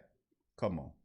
It's just the inconsistencies over here and the inconsistencies over here. And then you say, okay, what works over here, it doesn't work over here. That's when you have turmoil. Everything is supposed to be uniform. Every room is supposed to be judged by the same principles and mindsets, because the disciplines of how the team run are all universal, meaning that no matter what room or group you belong to, those universal principles of what's in that building affects everybody, impacts every player, no matter what position they play in. That is not the world of Sean Payton. You can do this, you can get rid of this veteran, nothing wrong with him, just get him out in the street. For an inexperienced player, that's fine. Get Warford, who 3-time Pro Bowler, put him in the street, put a rookie there, a guy that never played or didn't play the position consistently in there, that's fine. But then, it's stuff don't add up here and stuff don't add up here. And then people say, well, he know what he doing. How you know he doing? You can't even see the logic. How you know? You just going to give it to him and say, oh, well, he knows what he's doing. I might not see it, but he knows what he's doing. So you can't rationalize what he's doing. Like he building a satellite somewhere. You like, well, I don't know how to build a satellite, Q. I just yield to the man. So you can't ask questions about how he doing that. That's a process to everything. Then you basing that upon the process that the guy usually do. He's not creating nothing totally different. He's doing what he did from the past with a few nuances. And you can pick up the nuances just like we do here on this show. That's how people can ask questions. That's why they get confused and ask questions. Say, why is he doing that in this when he didn't do this? He did this over there. And this be inconsistencies. And I'll be like, I can't make sense of that because it's nothing to make sense of. You know what I'm saying? It's just you doing it. And there's no rationale behind it. It's just an instinctive thing that he feels like he needs to do. If that's the case, then you better hope it works, because that is a big old move there. All right, let's keep it going. Thank you for that, Iceman. But like I said, I can't make sense of it, bro. I try all I can. All right, Dada. Who that Dada? He says PJ may become the safety to take over for Jenkins and Marcus. He did look good when he played the position. He did, bro. But hopefully they keep him exclusively to the safety position so we don't have all that. That's all I'm saying. All right, let's keep going. Verlin says Puke and Marcus both have been around too long. Been talking that Pee-wee through high school improvements mess, the mess they need to work on. First thing you learn, undependable tales. And it's the thing, like enough people seen enough of PJ Williams to know that PJ Williams has not lived up to his draft status. We can safely say that. Neither have Patrick Robinson. None of these guys. Patrick Robinson was a former first-round draft pick the Saints picked up. The Saints got rid of him after 4 years, simply let him go. He went out to San Diego, then he went to Philly. He learned how to play in the nickel position in the Philadelphia defense. They got the most out of him. And then he come back here and he looks like crap. And there's certain defenses that accentuate that. If you got good safety play back there, I mean solid safety play, they can make mediocre cornerbacks look very good. That's what happened with Mike McKenzie when he was in Green Bay.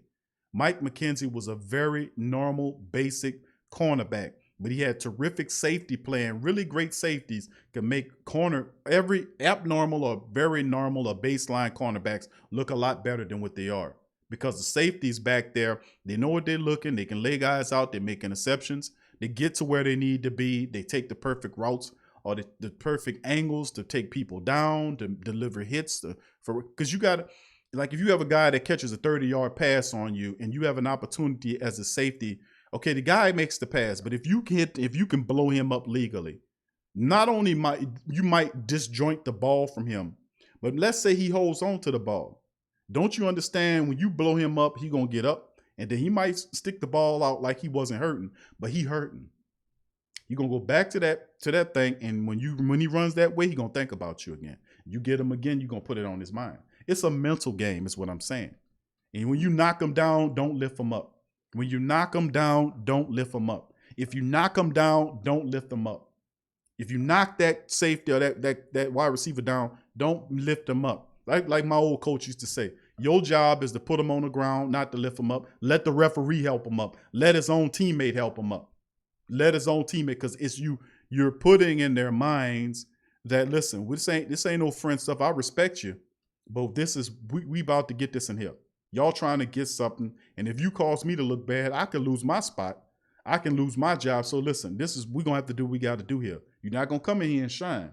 And that's why I have that thing saying take it personal. You got to take it personal. All right, let's keep it going, family. Let's keep it rolling in the chat. Good to see the family members chiming in. Can't guard Juice, who that to you, fam? He said, I think Dennis Allen makes it hard on the DBs, though. He's gotten better, got better with it. But I personally don't like DA as the D coordinator. Thank you, Can't Guard Juice, bro. Good to see you in the chat, by the way, fam. Who that to you? And I agree with you, bro. I'm not crazy about Dennis Allen, and I don't think he's a top 15 defensive coordinator. I think he needs to get a little bit better. He's too vanilla in his schemes. He seems a little confused in how he running it. He blitzes on weird times. Like I remember several times last year where he was blitzing on 3rd and 15 and 3rd and 18. I'm like, why are you blitzing on 3rd and 15 and 3rd and 18, man? What are you doing? But I mean, I agree with you, bro. I think they can do a lot better than that. All right, let's keep going, fam. It jumped on me. I missed a few comments here. Your boy Cuts, who that to you? Good to see you in the chat, bro. Good to see y'all in the chat as well. Like I said, family, for those, man, that's in the area of the path of the storm, please let me know how you guys are doing. I'm very concerned about the family members. It's out in Texas, and in that area, we got people in Lake Charles. We also got people in Shreveport and Opelousas area. Y'all family members that's listening to me, chime in and let the Great Saint Think Tank know how you guys are doing for the storm. Thank you very much. All right, let's keep it going.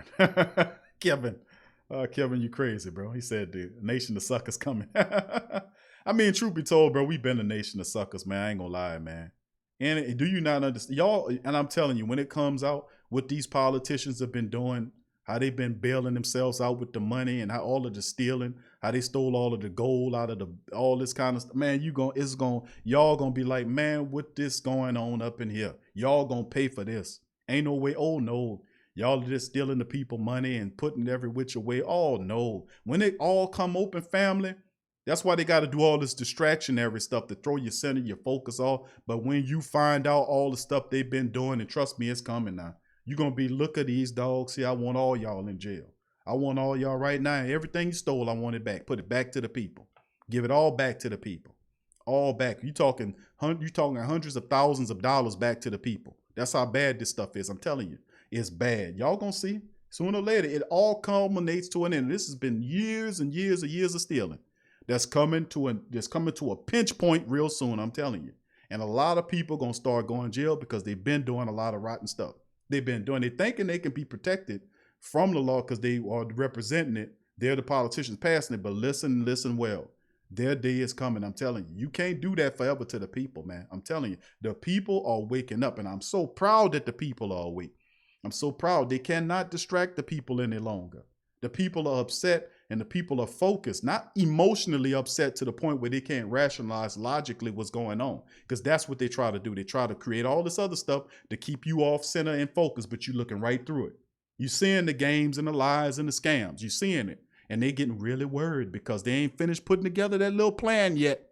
They're not there yet. Oh, we got to keep them distracted just a little bit longer. We almost there. It won't happen, because regardless of what you do with your propaganda, regardless of what you try to do with your lies, I promise you, you are nothing compared to what the Most High created, and that's the human mind. And the human mind is not ownership of these dogs. It's ownership of you, and the Most High is peeling away all them lies off of you, and you starting to see the world as it is. And not only that, but you're moving and activating to take control of your life, and I love it. I'm proud to be in this moment of time to see it, because they've been doing it wrong for us for years, and they're going to see their day. That's all I got to say about it, baby. That's what I got to say about it, baby. You lucky Reverend Saint ain't tell you. All right, let's keep it going, family. Cressy, I have an Port Arthur mandatory evacuation there, category 4. That is terrible, but good that hopefully the everybody out of there. That's tough. Inevitable says, yeah, you're right. All playing against subpar passing offense, but there aren't too many of those you would want to think about. All right, let's keep it going. Derek says 7 miles per hour more. It's a Cat 5. That is outstanding. And D, they're saying that it could reach Cat 5 status, man, before nightfall. So it's supposed to be coming ashore at around midnight, and the meteorologists say there's nothing from stopping it from doing that. So it accelerates to a number 5 before it hits in maximum impact. Man, that's how crazy. That's 165 mile per hour. It's just anything comes in contact with that amount of winds, it decimates it. Houses blowing down, power poles, everything. The water, 25 feet worth of water pushing in the city. Listen, I've been through several floods, including Katrina, several floods, and I'm telling you that stuff ain't nothing to play with. You come back, everything gone. I told y'all that I lost pictures and everything. We done lost all our whole history. Old pictures of my grandfather, his veteran pictures when he was in the Army, his pictures of him as a Negro League umpire, my grandmother's pictures from the church and them growing, their marriage, my mother's pictures, father's pictures, baby pictures, our baby pictures, all that stuff gone. The water claimed it all. And all you got is memories. All you can do is go to a person and have them to do an oil painting of the memory of whatever you got. Or you can take my grandfather's picture of his driver's license fit picture and see if the guy can put it with all that. Man, imagine that. Your history washed away, family. Trust me, that's the worst part of it all. The television, all that other stuff, that ain't nothing. But when you lose that's why I was cautioning the family members to buy a box that's fireproof, put all your valuables in it, and make copies of your pictures, and store them away safely, because you never know. It might not be your fault. It might be a neighbor house catches on fire and your house catches on fire and it both burns. That happens. So to protect against that, all your private, your personal stuff, put it in a box, make pictures or copies of it, and put it in something that's waterproof and fireproof, that you be protected. I'm telling you, I'm speaking from experience, family. I'm telling you, you don't want to be like me and lose all your stuff. I mean, it's terrible. All right. Derek says, both my sons live in Galveston.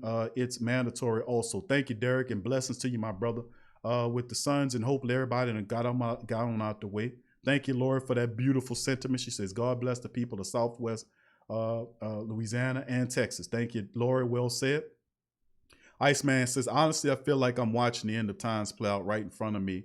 It's a lot of evil going on right now. Well, I mean, that's the thing. But when you see a lot of evil, you're supposed to balance it by showing good. Remember, good is 3 times more powerful than evil. Evil represents wickedness. Wickedness represents weakness. Weakness and wickedness is a lack of discipline. That's pretty much what it is. A lack of discipline. That's what weakness represents.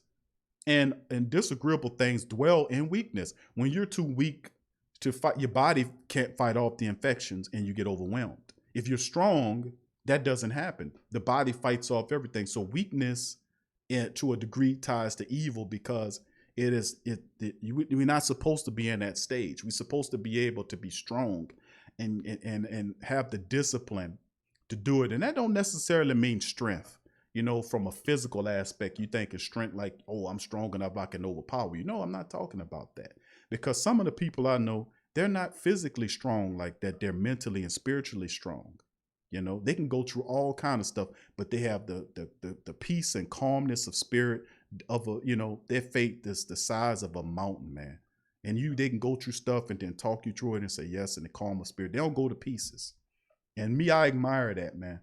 I admire that, because that's something that's built up in here, and then that goes to on high, and then realize where you get your strength from. It's like plugging your phone into the charger. You know, sooner or later, if you have that phone, it's going to run out of juice, right? Well, what do? You plug it into the socket. That's the same premise that we supposed to have to plug into that what they call source energy. That's how you rejuvenate yourself.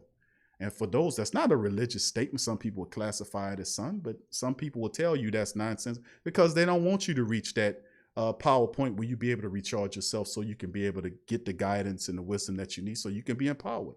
Empowered means that's like you recharging the phone. It's the same thing. But yes, this is definitely the times, man, that the scriptures speak about, and a lot of other stuff speak about. I mean, you can read their books, and white pages tell you that they're pushing for right now to push whatever they're trying to do it. And they got people that lived hundreds of years ago in these books in the Bible. You talk about the Bible being so many years old. I'm going to say this and I'm going to get back to it. You're talking about hundreds of years old, right? But they had people thousands of years ago that was warning you about what was going to happen in your time frame, and it was explaining it to you in words that they didn't never seen an airplane before. They looking at metal mosquitoes. They didn't know what they was looking at, but they knew to warn you about your time frame years ago. And then you got people sitting up here who can't even understand that you had people from 100 plus 1,000 years ago trying to warn you about what you about to go through right now because it was so evil and so bad and so terrible that it peaked them thousands of years ago enough for them to write a book to warn you about today. Think about it like that. Think about it like that. I don't know if you ever heard that before, but classify that. Marinate on that. All right, Can't Guard You says, yeah, got to relax on PJ, man. That boy be making plays. And he plays with energy. You need that when you're playing the hardest position on the field. He does get beat at times, but he got the technique. Okay, okay, Can't Guard You, so I got you, baby. Let's see the rest of the fam. And he says, Dowda says, y'all drive a hard bargain against PJ Williams, but I understand he does F up a lot. Hey, I got a bridge to sell you. Hey, Can't Guard Juice, I got a bridge to sell you. Can't Guard Juice, I got a bridge to sell you, brother. Hey, I tell you what, bro. I got a bridge to sell you, right? And I'm going to tell you where it is so you can go and look at it. Okay, it's a bridge. It's in New Orleans. It crosses over the Mississippi River. If you buy it right now, I'll give you the second one next to it for free. All right? And then to sweeten the pot, then I will then sell you the third bridge that's not too far from it, but it also crosses the river, but it has railroad tracks that go over it. It's called the Huey P. Long. I'll throw all of them in there if you buy right now. I got a bridge to sell you. All right. I'm just messing with you. Can't Guard Juice. Who that to you? All right, Darrell. Who that to you? Darrell, they say they hype PJ up to us every year. Darrell, yeah, I know, bro. Crass says Marcus Colson was hired as an adjunct professor at UNO. I thought that was worth mentioning. Thank you, Crass. Appreciate you. James, who that to you? James said, what's good, Big Q? He says, where I'm at right now, we don't need to hear nothing else. But Clowney, 1 year, real talk, I think we got Q set back, regardless of how good. Barn plan, we need a big move. I hear you, James. That would inspire the base, man, if we had a big move like that.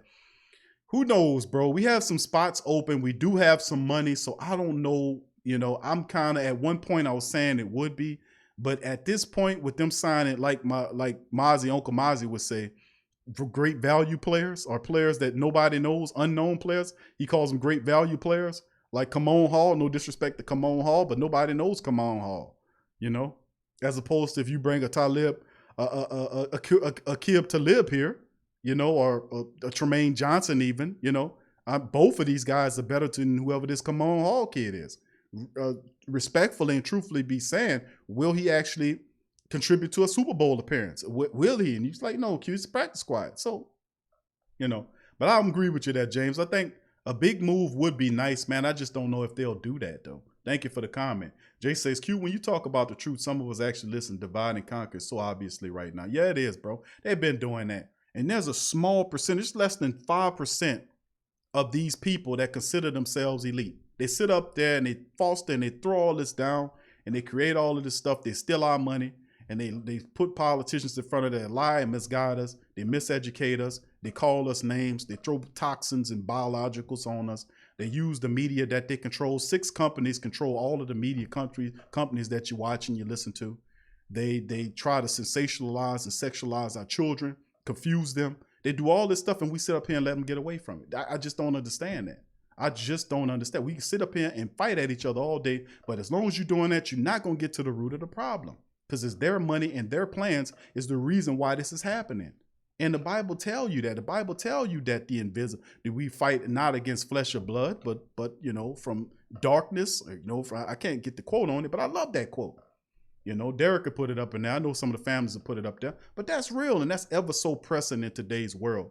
That you understand that they don't stand a chance against the people once the people get back in touch with themselves and tie it into the Most High and gain that answership. They can't play with us, but they only can play with you if you discombobulate it. Once you get on code and once you get together, they can't do it, man. So I mean, don't let them divide us, man. They're picking up our differences, they're picking on us, and they're doing this to tear us up, and then ultimately they're gonna come with the poisons and all that other stuff. Just be mindful of that, man. Don't let them do it to your family. We are one, like Mays said.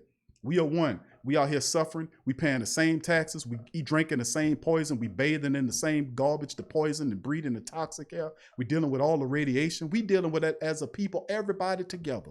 Everybody. We all going through it together. You know, but I'm going to blame that man over there and blame that man and the people at the top sitting there laughing, sneakling, snickling and shit. Look at them. Dance, puppets, dance. Oh, man, come on, man. We too smart for that. We too smart for that. Gary Caraway, who that to you, fam? Says, Peyton, we are tired of being so close to get to the Super Bowl. What was the aspiration of inspiration that leads you to the Super Bowl in 09? Get some fire under you. I love that, Gary. Gary Caraway, who that to you? Matter of fact, Gary, we're gonna play this for Gary. We're gonna clap for Gary. Thank you, Gary.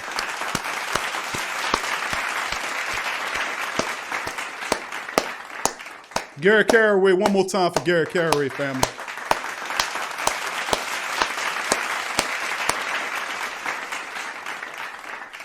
Thank you, Gary. Appreciate that, man. That's for Gary Caraway because that was a great comment, man. That was a great comment when he talking about Sean Payton. He said it really good because you know how I would say it.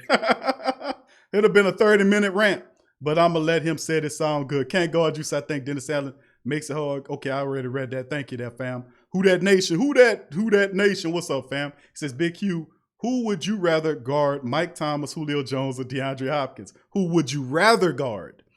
Okay, I would rather guard DeAndre Hopkins because right now he got a hamstring injury, so he can't really do too much.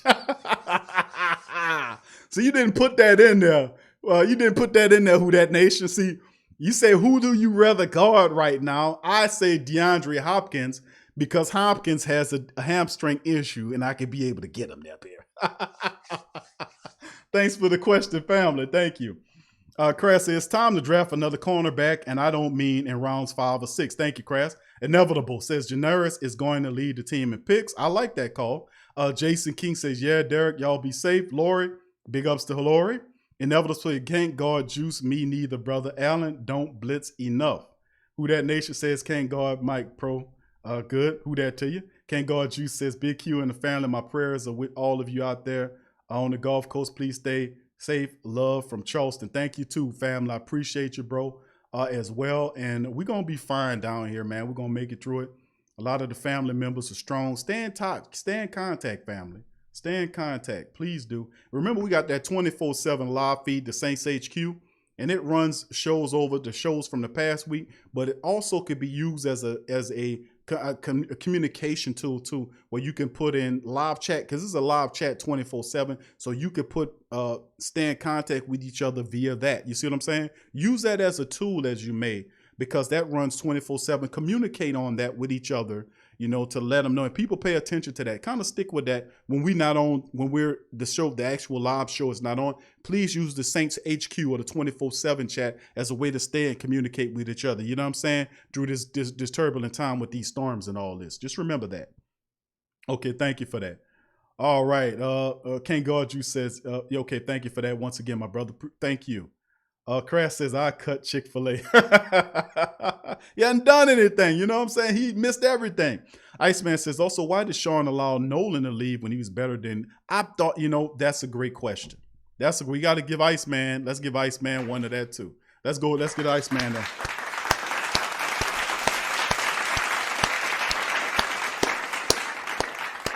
One more for the Iceman. One more for the Iceman. Give it up.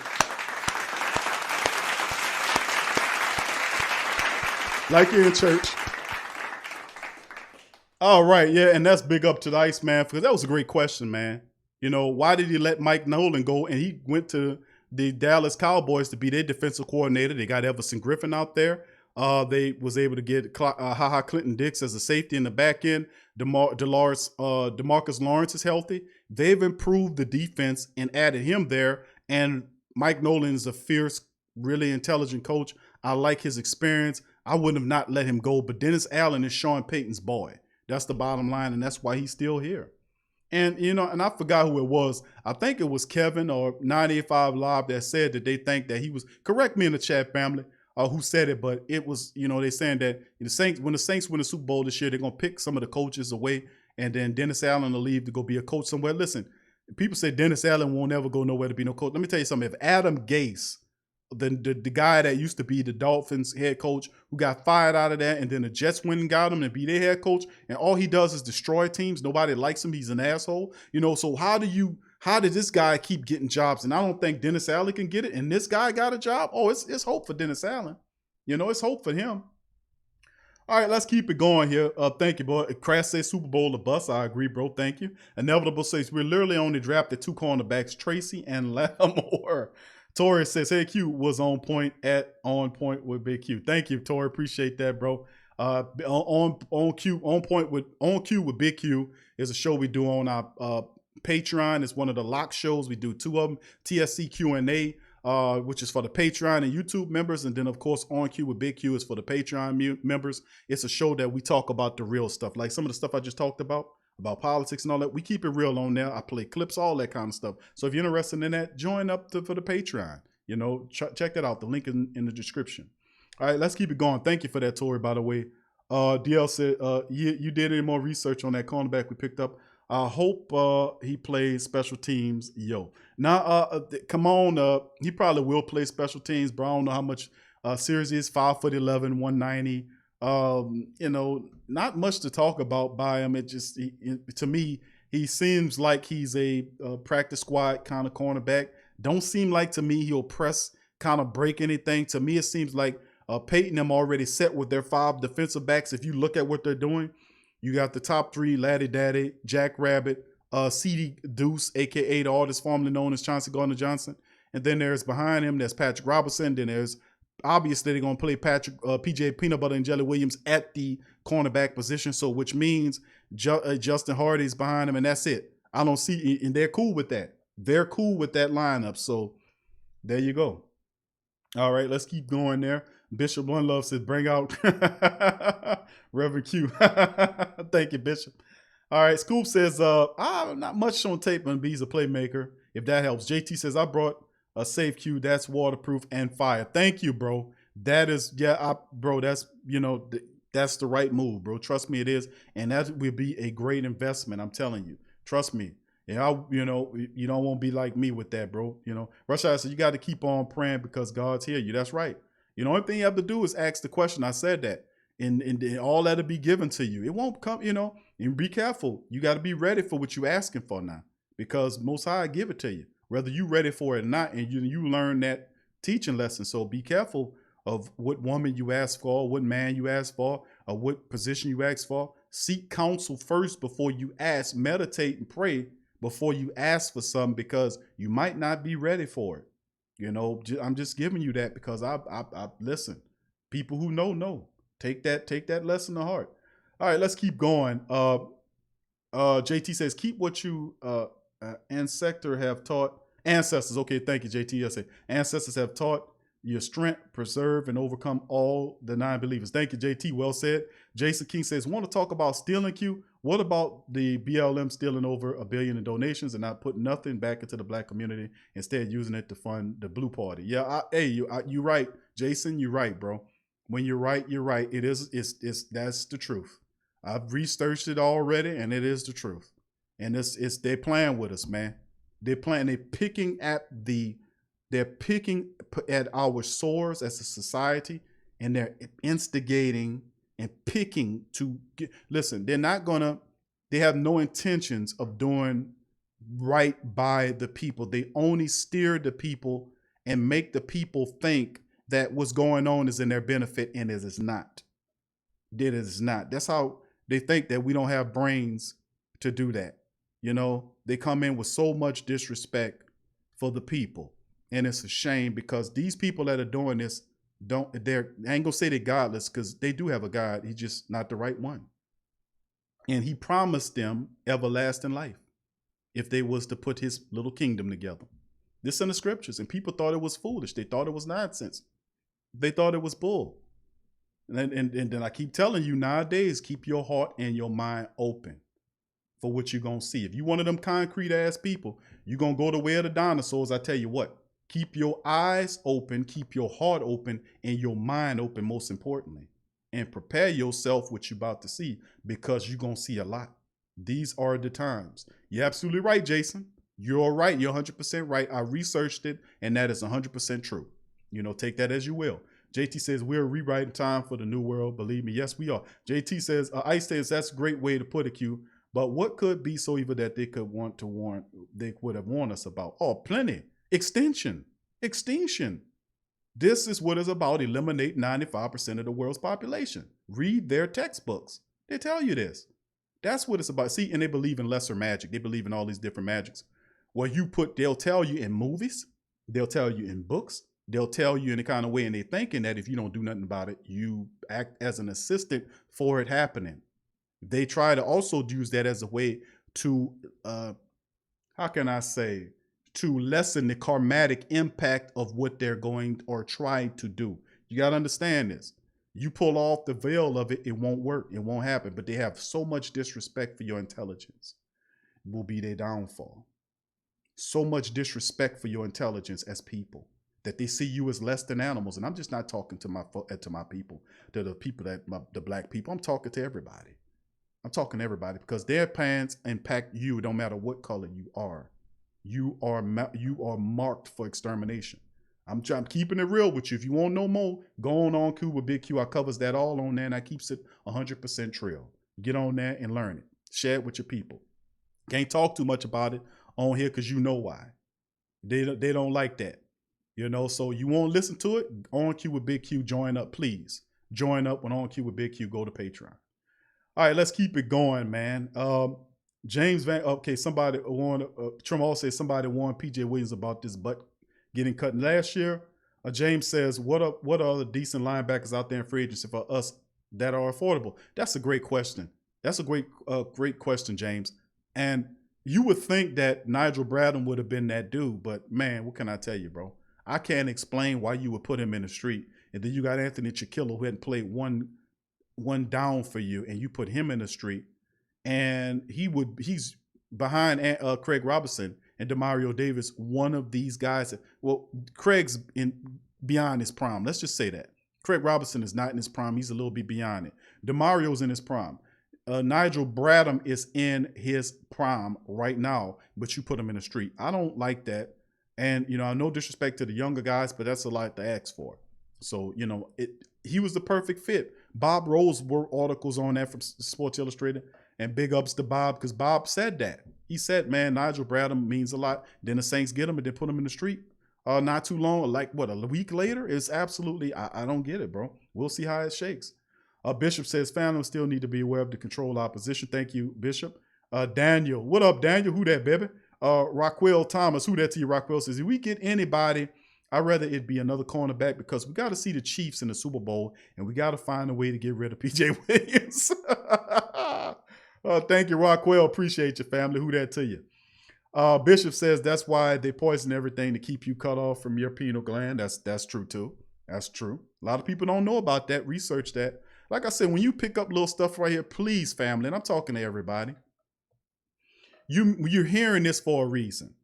You can go anywhere. We talking Saints, but the family members are throwing this up and they're throwing it out. If you hear something that you're not familiar with, please look it up. Verify it. That's how we're going to learn the truth. That's how we pull the veil of ignorance or the confusion of the spell that was put on the people so they can be manipulated. How else would they have gotten this far if they didn't use spells and mind manipulation techniques? And they continue to do it.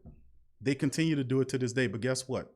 They are learning that the Most High's invention, which is the brain, cannot be manipulated or controlled by demons for very long. And that's what's going on. And they're saying no matter, it's not working anymore. They're not listening anymore. They're not distracted anymore. What do we got to keep up? We got to do something. Let's put this over here and do this and burn this down. That's not working anymore, fam. It's not working because you've done it 1,000 times and 1,000,000 times before. And you said it'll work because they're too stupid to figure out what we're doing. They're too dumb. They're stupider than cows. They're dumber than cattle. They'll never figure it out. They don't understand that we're going to march them right into the slaughterhouse. They're too stupid to understand that. That's how they think about us and call us in their textbooks. I've read it. They call us useless eaters. They call us fools and marks. And they take our children and program them and turn them into stuff that's counterproductive against their own families. They got families against families and friends against friends and people against people. And while we all fighting, they sit there with their hands and smile and suck in all that negative energy because they spiritual vampires. It's a shame. But I'm so encouraged because now is the time. You can't do that to us no more. We awake. And I ain't just saying my people, but all people. And all people together awake, working together as one is how you beat them. Not sectionalized and broken up, but the people as a family together is how you win. They don't want to see that. They don't want to see you all together, no matter where you come from or what you think. Like if you're in one mind that you want to be liberated and free, they don't want that. They only counting on you to stay fractionalized and mad at each other. That's all I can tell you about it. All right, let's keep it going. Inevitable says Nolan is respected around the league. That's probably one of the reasons Everson Griffin got signed with Dallas. Smokeless, good to see you, young brother. Smokeless in the building. Good to see you. Appreciate you, young brother. Kevin says, get that HBO deal. Who that to you, Adrian? Good to see you, baby. Appreciate you. Daniel says, are we going to get a pass rusher or a corner? We got a corner, Daniel. His name is Kamon Hall.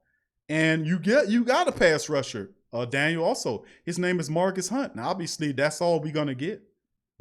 Obviously, the team said we're good with Marcus Hunt. We're good with Kamon Hall, who they signed last night. So, I mean, I don't know, family. I'm not anticipating any really big signings or noteworthy names. Like Nigel Bradham was the last one they put him in the street. I just don't understand. I don't get that part of it.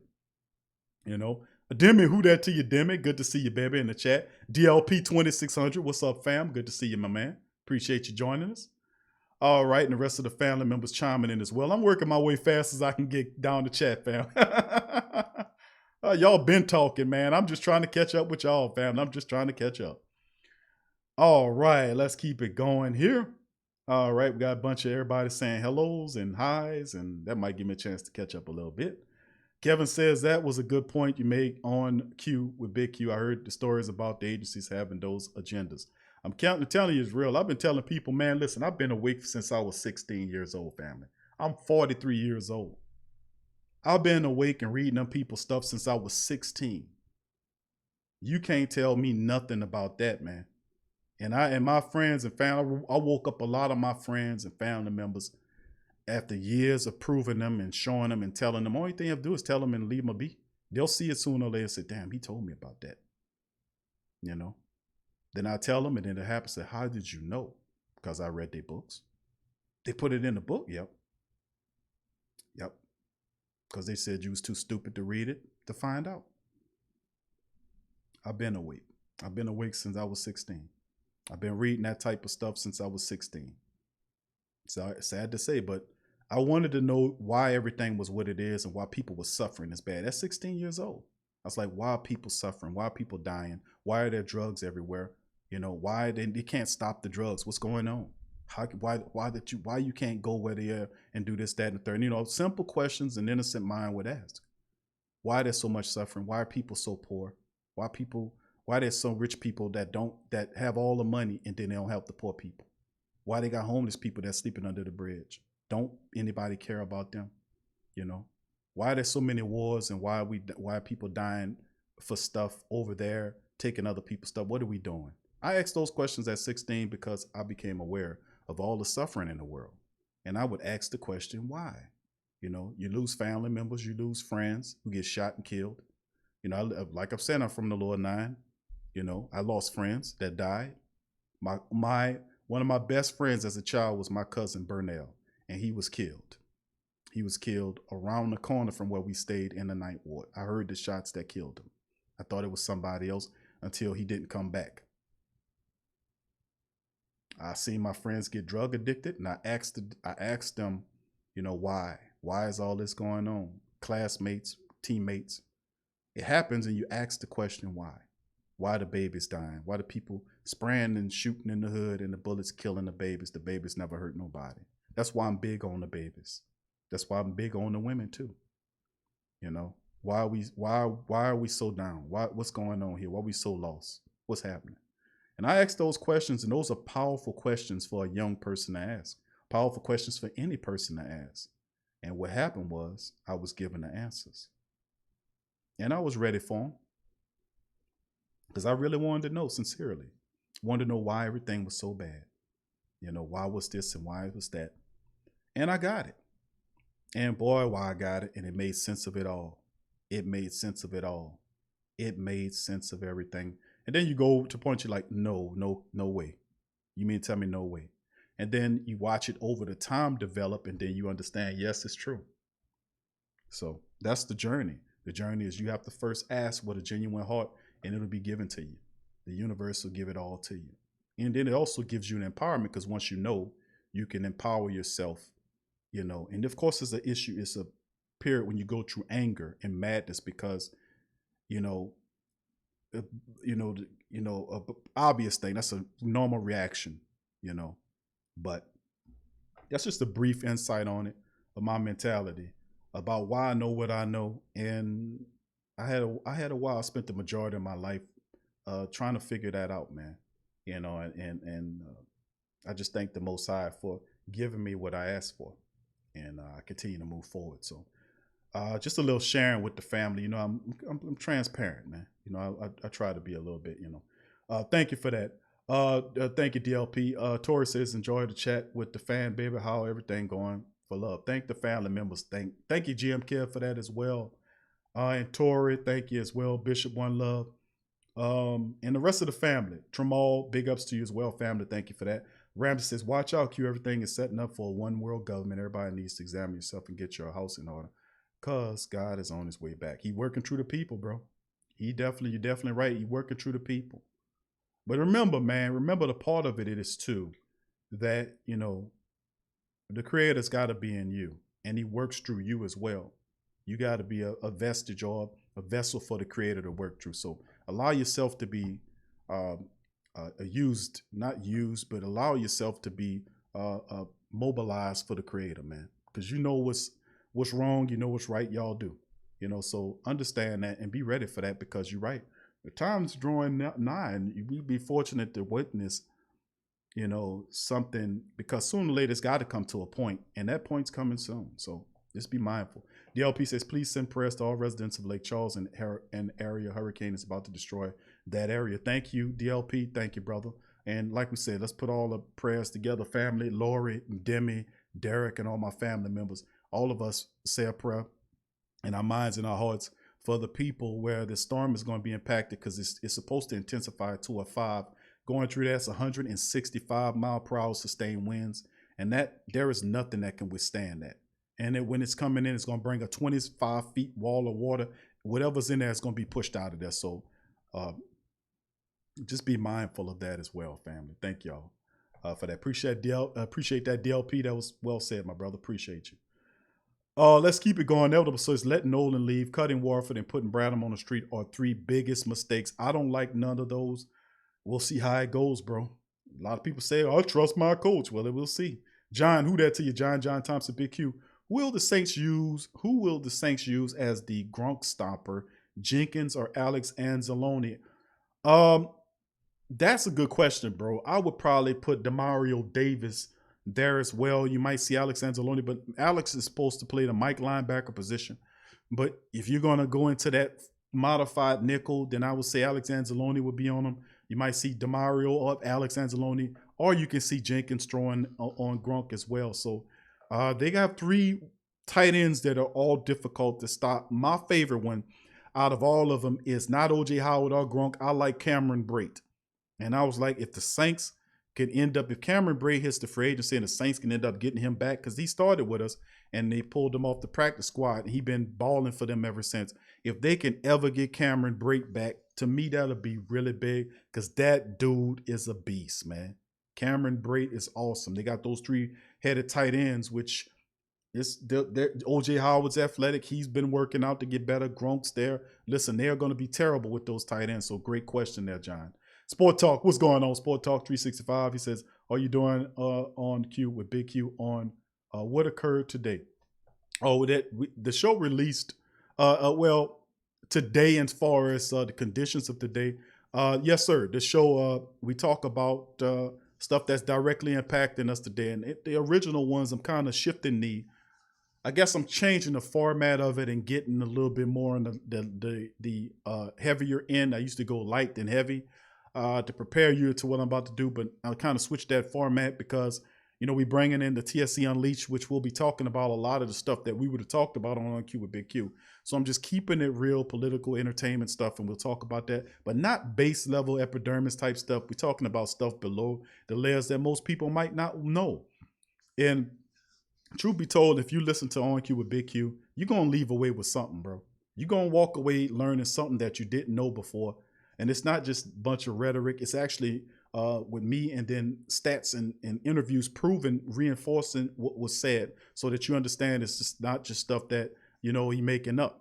And I think it's a good mix of stuff. So if you're interested, bro, and you want to get that mind tickled a bit, try it out. Go on patreon.com/the PRO Media Network, the link in the description. Sign up for it. And they have about 12 or 13 shows. I forget how many shows are On Q with Big Q is available. But there are about 12 shows at least that's there. Thank you for that, Tramal. We need to kidnap PJ. Thank you, Sport Talk. Appreciate the question. Tramal says we need to kidnap PJ and bring him to ATL for the Falcons to have. Raquel says, do you think we will draft the young quarterback, Big Q, or somebody in free agency when Drew retires? I would say probably they'll go to somebody in free agency. I don't believe Sean Payton, in my opinion. I have never seen it. Not saying that he can't do it, but I've never seen him draft a quarterback in the high rounds and then develop him into a starter. Remember, he's done a lot of stuff, but he's never done that. And, you look at Taysom, you look at some of the guys we had, even you look at Chase Daniels. They didn't. And what was Chase Daniels? What was Chase? Chase wasn't a draft pick. I want to say he was a undrafted guy. I want to say they signed Chase Daniels. So you had guys they signed like the Garrett, whatever the kid, Garrett Grayson. Remember him? The Saints drafted several quarterbacks in the draft. Low quarterbacks could never develop him in anything. Garrett Grayson, I think the guy's name is. What a bum that guy was. And of course the Saints had quarterbacks that developed and went elsewhere. You had guys like Mark Bulger, who came from here, and and all that kind of old nonsense. But they won't say that's pre-Peyton. But the truth be told, I've never seen Sean Payton develop a young quarterback into to something, and I don't think he's going to do that. I think that the Saints going to draft the future quarterback position once Drew leaves by going into free agency, because they're going to have several veteran options that'll be available at any given time, and the Saints will be an attractive destination for most of those guys. So thank you, Raquel, for the question. Fam. Big ups to you. Thank you, Adrian, as well. Please hit the like button, family. If you haven't hit the like button, please feel free to spank the like button. It helps out. Tramal says, when college football going to start? Well, Tramal, they were talking about that, man, and we know LSU's, I don't know what your team is, but I know the LSU, they have them set to come out, I think it's in mid-September? Hold on, let me Google that right quick. I'll give you the answer right quick, bro. Give me just a second. Excuse me. Okay, it starts Saturday, August the 29th is when they said it starts. So it's coming real soon, man. August the 29th, the FBS football season begins, just to let you know. All right, so I hope that answers the question there, Tramal. All right, let's move on. Let's keep it going, family. As we move down, where was I at there? Okay, there we go. All right, Scoop says my phone blocked like 10 people one night. Rush Out says my son got shot in Gentile area about 3 weeks ago, and he's still living, but he has 3 bullet holes in him, so I keep praying. Wow. Okay, I'm sorry to hear that, Rush Hour, man. Much love to your family and your son, man. That's scary, man. I can only imagine if that happened. We gotta protect them children, man. We gotta look out for them, and they hard headed. That's true, But sometimes you gotta hit them with that truth, family. And truth be told, I talk to my children about how the world is, but they learn a lot because I talk to my friends on the phone. They'll call me and I'll talk and they'll ear hustle. They be ear hustling. And you talk about ADHD, they don't have, man, listen here. Listen, if it's something they won't learn, they put the games down, they'll come by you. I've noticed that. I'll be talking in my chair and I'll be turned somewhere and I turn around, they sitting there. I'm talking. I ain't talking nothing bad, mind you. I'm talking about the stuff in the world, and it's something that truth of what you're saying brings them to you, and people have to understand. You got to give the children the truth, and you got to tell them the truth about what's really going on. Tell them the truth about the music industry and what's going on. And you got to give them that raw truth, because ain't no time to play with them no more. Ain't no time for sugarcoating it. And don't let them believe that there is some type of Nickelodeon world out there. You're setting them up for failure, in my opinion. And we just have to keep it real, man. The truth is the best medicine that you can give your child, your spouse, whatever, your friends, whatever. That is the medicine that we need to live off right now. We don't need no lies. We don't need none of that. Inevitable says, yeah, Q, I feel your pain, brother. Good friends of mine just passed away last week, 42 years old. I knew that dude for 23 years. Bro, Inevitable, I got friends. Swade, who y'all know who comes in the show. Swade's my oldest friend on the planet. I've been knowing Swade since we were little children. And of course, I have my other friends, and I have people that I've been knowing for 30 plus years. You know what I'm saying? And that's a lot when they go, man. And that's a tough thing, man, that you got to deal with, man. So remember how precious that life is and the times that you have. That's why it's always good to keep it real and live that way, so you don't have any of those regrets, because there's nothing worse than having those regrets. You know what I'm saying? If I should have said this to them while they was here, because they're gone now. You know, living with regrets is a terrible thing. Smoker says, Q, would you prefer add Mike, Will, and Q, who would you prefer at Mike, Will, and the Sam position? Well, for the Saints at Mike, I would put Demario Davis, because Demario is the linebacker that doesn't get hurt. He's the smartest of all the linebackers. He's the most durable of all the linebackers. And plus, he's a natural born leader in that locker room. What better person to set up at the Mike position but that guy? You know, that guy. You know, he knows how to get people. He knows what he's looking at. Demario is the man. He should play the Mike linebacker. Of course, the Saints don't agree with me. They're going to put Alex Anzalone at the Mike, because they won't see if Alex Anzalone could play the Mike position, stay healthy, because if he does, that could mean they don't need Demario Davis. So just know that, you know, I said this before. People kind of got on me and said, Q, oh, man, you crazy. Remember this situation with Nigel Bradham, and understand that this is going to revisit itself next year with Demario Davis. I told y'all that. I said, listen, Demario Davis is in trouble with the drafting of this Zach Bowen kid, because there's no way that the Saints paid Demario Davis a big fat contract to sit behind Zach Bowen and Alex Anzalone next year. That's why they put him at the Mike, because they see him as they say, if he can stay healthy in this year, then we can bring him back. It's a contract year for Alex Anzalone. So they got to find out if he can play the Mike position. You know, it's a youth movement that they kind of sneaking underneath this thing, I'm telling y'all. Because once Drew goes, and once we win the Super Bowl this year, then he repeat and he comes back to defend it. After that, they're going to have a little movement here. They're going to move some people out and other people in. And I'm telling you, there's not enough room for Demario Davis to get a fat contract and be a guy that they play. I'm telling you, he's a little bit up in age now, and they're looking at that, because that contract coming, and I'm just keeping it real with you. 4-3 defense, they ain't going to spend that much time playing the 4-3 defense. They're going to play in that modified nickel. I'm telling you. All right, and just to complete that, young smokeless, to me, Demario at the Mike, Sam position, would I then use Alex Anzalone at that? I would put Demario at Mike. Sam would go to Alex Anzalone, and then of course the weak side linebacker position would go to. I would put Nigel Bradham now. With Bradham out, it would go to Zach Bond. It's got to go to Bond. You can't justify getting rid of Nigel Bradham and then say, I won't see these young guys, and not put Zach Bond in that position. You see what I'm saying? So that would be what mine look like. Thank you for the question, Smokeless. Appreciate you, fam. All right, let's keep going here as I continue to get on down here. All right. Raquel says, why not draft someone in the first round? This is what I meant to say. Because if you're talking about a quarterback in the first round, I don't think Sean Payton does that. And the reason, in my opinion, is why I don't think he drafts a quarterback is because that's not a philosophy that Sean Payton buys into. Like, say, for instance, like, look how he approaches the quarterback position. Instead of drafting a quarterback, he has several attempts to draft quarterbacks. Let's go back in our mental matrix here. Let's visit the Saints Library of Historic Information, the Great Akashic Saint Library record. Let's visit that for a second, right? Well, let's look at the recent stats. Like, go back to the year when they drafted Davenport several seasons ago, right? Remember, the Saints used an extra pick to move up to that position. And who was sitting there waiting? Lamar Jackson was sitting there waiting. Now, Lamar Jackson I knew he was going to be exciting. I knew he was going to be excellent. The Saints moved up and they could have selected Lamar Jackson there. And listen, people disrespected Lamar Jackson because he told them that I'm not coming there to be no wide receiver. They didn't like that.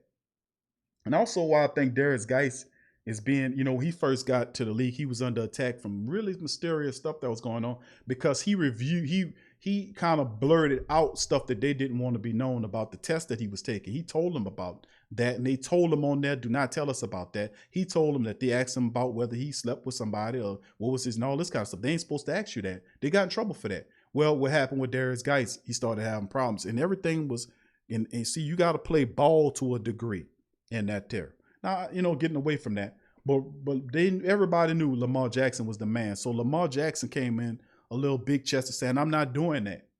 I'm not going to play wide receiver and all this kind of stuff, right? Well, he fell down in stock until Baltimore got him later on in the first round of the draft. But the point is, the Saints moved up. They could have took him the same year they drafted Davenport. They could have drafted Lamar Jackson. Lamar Jackson is well known. He's terrific what he's doing. Baltimore, imagine Lamar Jackson running around in the Saints black and gold behind that offensive line behind Drew Brees. If they had drafted Lamar Jackson, Drew Brees would not be on this team right now. He would not be. Drew would probably be retired. See, it's just some alternate reality somewhere.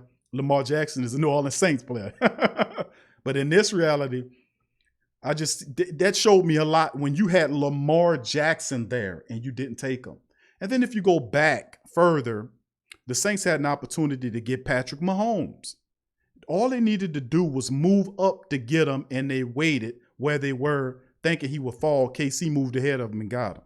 You see? So I'm saying that if you really want those type of quarterbacks, you can go and get them. The fact that they would rather take a raw prospect like Davenport, who was extremely raw, and he was hurt when they drafted him, by the way. They didn't tell you that. But remember, go up and do the reports like I did and find out that right after he was drafted, a day or two, he had surgery on his hand. So you knew the man was hurt and you drafted him, and he was extremely raw. But they was looking at potential. But imagine if the Saints would took Lamar Jackson. I say that to say that the Saints have had several opportunities to take high-profile quarterbacks and have totally went. That's not the mindset of Coach Payton. Coach Payton would rather take veterans that were good somewhere, and then they looking to have a success elsewhere. He looking for reclamation projects. That's what Taysom Hill is. Taysom Hill failed in Green Bay. He's a reclamation project. He is. And so is Teddy Bridgewater, who had a terrible injury. He was coming back. He was a reclamation project. Oh, look what you got this year. One of the most ultimate reclamation projects named Jameis Winston. That's what they believe in. Reclamation projects that don't cost a lot of money to get a guy like this with NFL experience, because the learning curve, in their opinion, is shorter for guys like this to acclimate to an offense, as opposed to getting a raw bone rookie to plug in there. That's not Sean Payton's method. He's never done a good job of developing a young rookie high draft quarterback. It's never happened before. It's never happened before, and it never will, especially by the fact that, remember, they just extended him out. He has 3 or 4 years left on his deal. You think he's going to spend the bulk of that time trying to get a young rookie quarterback to pick up his system, as opposed to get Aaron Rodgers or whoever's out there who's going to come in here and compete, because you'll be in an attractive position, because you'll still have Mike Thomas. You still have Alvin Kamara, who's going to sign a multi-year deal. You still have Cam Jordan. You still have Marshawn Lattimore. You still have, Ryan Ramczyk. You still have McCoy, Cesar Ruiz. You still have Davenport. You have all these talented players, and the Saints, after Drew leave, will still be a competitive team looking for Super Bowls. With the right quarterback there, they don't have to skip a beat.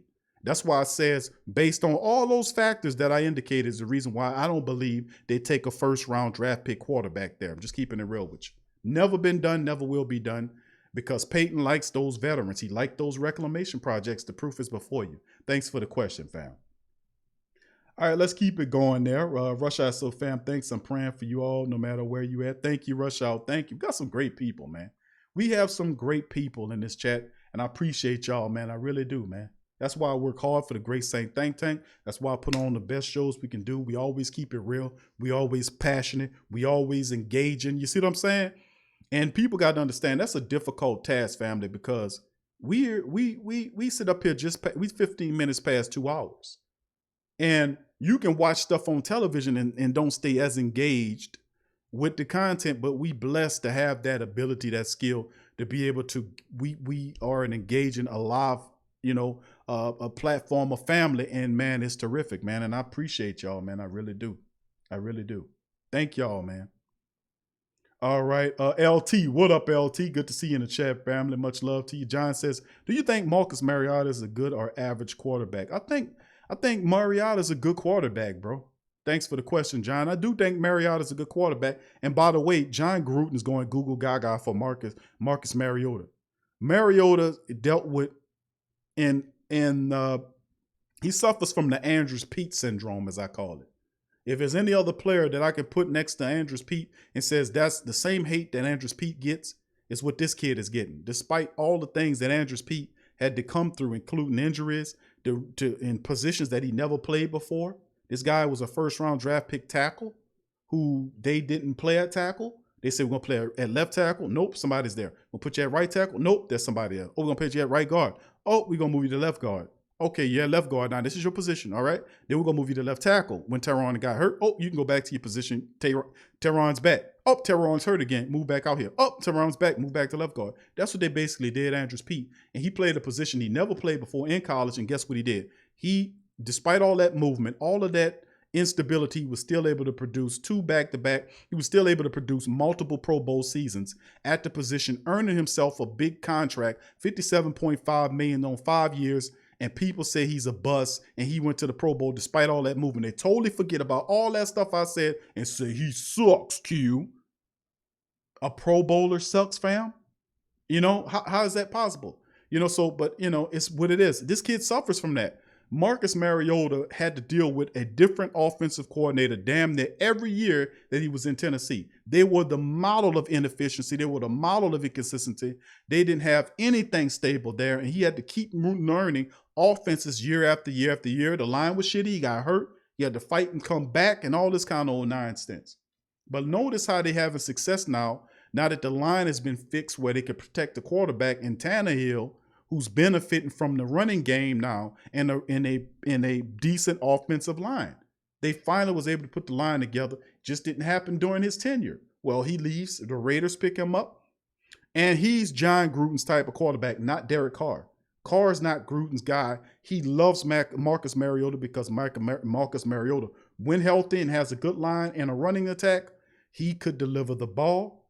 He could be a guy that can work for you. I remember this kid playing. This kid has big play potential. Remember, it was Jameis Winston that came out with this kid and Marcus Mariota. When they came out at the same time. Marcus came out of Oregon. He was doing big things. Jameis came out of Florida State. He won a championship there. They both were top picks. He went to Tennessee. He had all kinds of injuries. Jameis played but was dysfunctional mentally.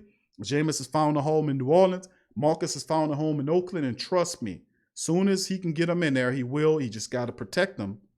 Because he's 100% healthy. The kid is really intelligent. You think Jameis has a live throw, a live arm? This kid has a live arm, and he's a little bit more accurate than Jameis is. He's very heady. So they got to steal with Marcus Mariota down there, in my opinion. You just got to protect them and give them a running game, which Josh Jacobs is a beast. By the way, I'm not too sure about their wide receivers. I think Henry Ruggs is down there.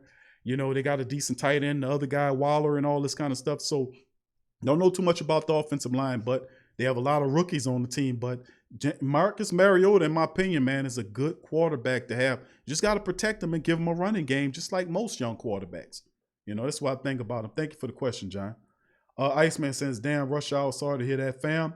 Right, Quill says, I'm sorry you and your son going through that rush hour. I'm sorry too, rush hour. For real, bro. I don't know if I might have. I think if I want to say that I remember reading an article in the paper, but it been so many shootings in the New Orleans area. It's like it's hard to keep up with so many of them, And that's why I was like when I was growing up as a child, that was happening in school. It was that kind of culture, and you would be like, why is this here? Why is this like that? Why is that in the music? Why is there's so many prisons versus universities or technical colleges? If you really want people to be productive, then why you have so many of the prisons versus the schools? Why is the schools cost so much to go to school? Why is it that much? If you want people to go to school, make it affordable for them to go to school. Why you got to have take out a mortgage to go to school? Them the type of questions I was asking as a child. You know, it's my only way to make it out of the neighborhood through athletics. You know, and all this kind of old stuff. So I had a lot of that going on, man. I was asking all them kind of questions because you couldn't help but to answer them kind of questions. Why is it like that? And it's still like that, you know? And there's answers. Trust me, there are plenty of answers, but people have to be ready for the answers. And not only that, do something about it. So, yeah, it's a shame, but I constantly keep hearing shootings and children dying. And I keep hearing that's a shame, man. The innocent children, you know, the innocent children have harm and do anybody nothing to children, man. You cannot hurt the children. You know, you got demons out there that won't put their hands on the children, you know, and I'm just so far against that. And I'm like, if I was any such of a superhero out there, you know, I would be the dude that be going out there taking care of the people that harm the children. You can't do that to the children, man. And, you know, it's a shame. And that's why I say we got to take care of the children. You got to take care of the men, women. You cannot hurt the women and you cannot hurt the children, you know, and I'm going to just leave it at that. All right, Rocker. So okay, wanted, Darrell says, no, DLP, I'm sorry, says, Alex can't stay healthy. Darrell says, I want to, and who that to you, Darrell? Says, I want to get Demario Davis jersey. I just had that feeling they won't sign him. I know, bro. I'm telling you, you got that feeling because of Nigel Bradham. Nigel Bradham is basically what Demario Davis was when they first signed him here. The fact that they put him in the street to take a look at the young guys should be a inkling to Demario Davis going to the future. I'm telling you. I'm just saying. Y'all gonna see. Rockwell says, when do we go with the youth movement? When do we go with the youth movement? We got to have a young quarterback, and when they do, will we keep winning? Well, you go with the youth movement is the quarterback will be an experienced quarterback, bottom line. And we talking about the youth movement. We talking about guys like Marshawn Lattimore and Ryan Ramczyk, who are already, you know, are really stars of it. But remember, it's not just them. You'll see other high draft picks. The Saints are going to fill in because they're drafting really well. They're going to bring the undrafted guys in to play special teams like they've been building. You get JT Gray off the practice, from the undrafted market. So we like to quantify the draft and talk about how great the draft is and all this kind of stuff. But we really forget to talk about the undrafted market. The Saints shine in the draft, but they really shine in the undrafted market. Just ask Taylor Stallworth, who used to be here, that signed with Indianapolis. Ask Shy Tuttle, who's here. Ask JT Gray. You know, ask some of these players that's on the team like Joe Bessie and Malcolm Roach and Carl Granderson and players like that about what it means to be on this team. Most of the Saints backup offensive linemen are undrafted guys that they brought on the team. Guys like Emmanuel Butler, guys like the Jordan Humphreys, guy like Deontay Harris, who's the biggest one, undrafted Pro Bowler, by the way. He is the antithesis of what, or the apex of what I'm talking about as far as what you can get out of the undrafted. This guy was an undrafted player from a small college, Assumption up north somewhere, and he was able to make this team, despite being injured most of the preseason and the camps, come into the regular season, become a Pro Bowler. So the Dwayne Washington, the list goes on and on and on about players the Saints find as undrafted, and the team is completely littered with them. So they do an excellent job in picking up drafted guys, but even a better job of finding undrafted guys to fill in the backup slots. So, you know, but the youth movement is already happening, but you won't really notice it until you see guys like Alex Anzalone, who finally should stay healthy this year, get some big shoulder pads, put them big Ricky Jacksons on, them Vaughn Johnson's on, them Brian Cox's on, them Bill Romanowski's on, them Sam Mills is on, them Lawrence Taylor's on, put some of them Tom Rathman's on, that Mike Carney's on. You know, you put them Buford Jordans on. That's what you do. The Buford Jordan. Y'all remember how big Buford Jordan's shoulder pads was? Put them shoulder pads on. You know you a guy with a tore up shoulder. You got to protect it, man. Get bigger shoulder pads. The biggest you can get that won't make you uncomfortable.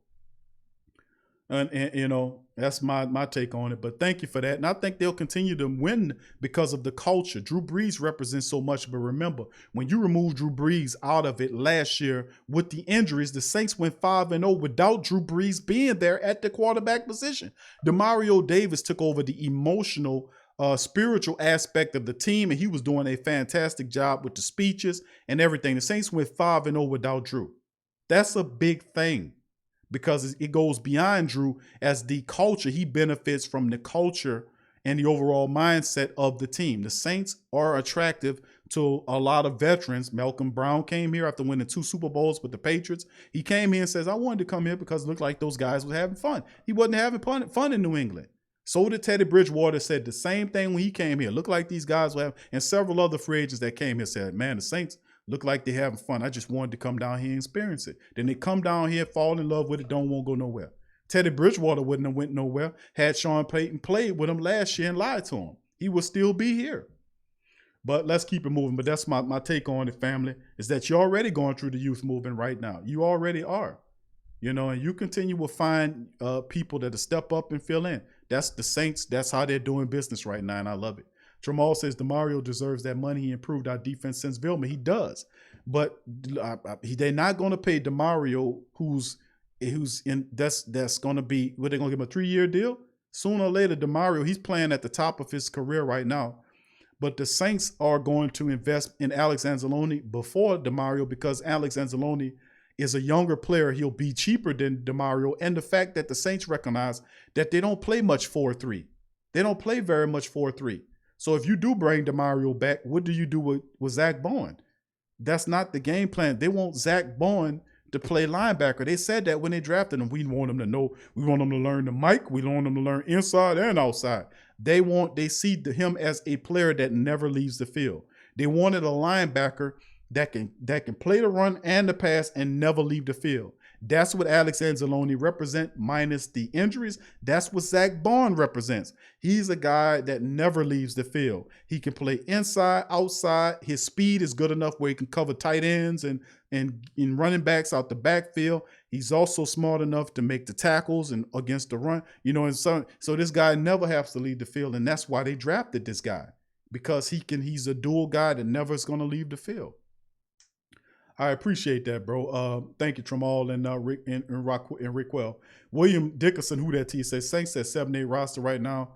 With Tino Ellis being waived with injury settlement, do you pick up someone else? I think they will, bro. They've already saying Kamon Hall from yesterday. We know about that. Then, of course, you know that they lost Jalen Dalton, the defensive tackle, for the season. So he'll be put on IR. So that'll free the spot up. So they know, no doubt about it, they'll fill the slot some kind of way. You know, but who would they fill him with? Do I think anybody with a name? I don't think so. We don't get anybody name brand. Or like Mozzie says, we probably get a great value player, all player that you don't know. I got to stop using great value. DLP said he did say he wanted Mahomes badly, though he was going to get him, but the Chiefs jumped in front of them. Yep, I know. He knew that was and he said that. He did hint to that, said that he should have went up and got him. But he didn't. He waited. And then he went up to get Davenport, and people thought he was moving up to get Jenkins. Then he chose Davenport. I mean, Lamar Jackson. I don't know too many people that passed on Lamar Jackson. I wouldn't have done that. I'm just keeping real. And I like Davenport, but it's no comparison. When you put their careers together at the end of this, Lamar Jackson is going to vastly, superiorly outdo whatever Davenport do, unless he turns into Julius Peppers. I mean, come on. Lamar Jackson has that team competing with the likes, and the team that's going to give them problems will be the Chiefs. We know that. It's going to be Mahomes and Jackson dueling for years, man. They're going to be dueling each other for years.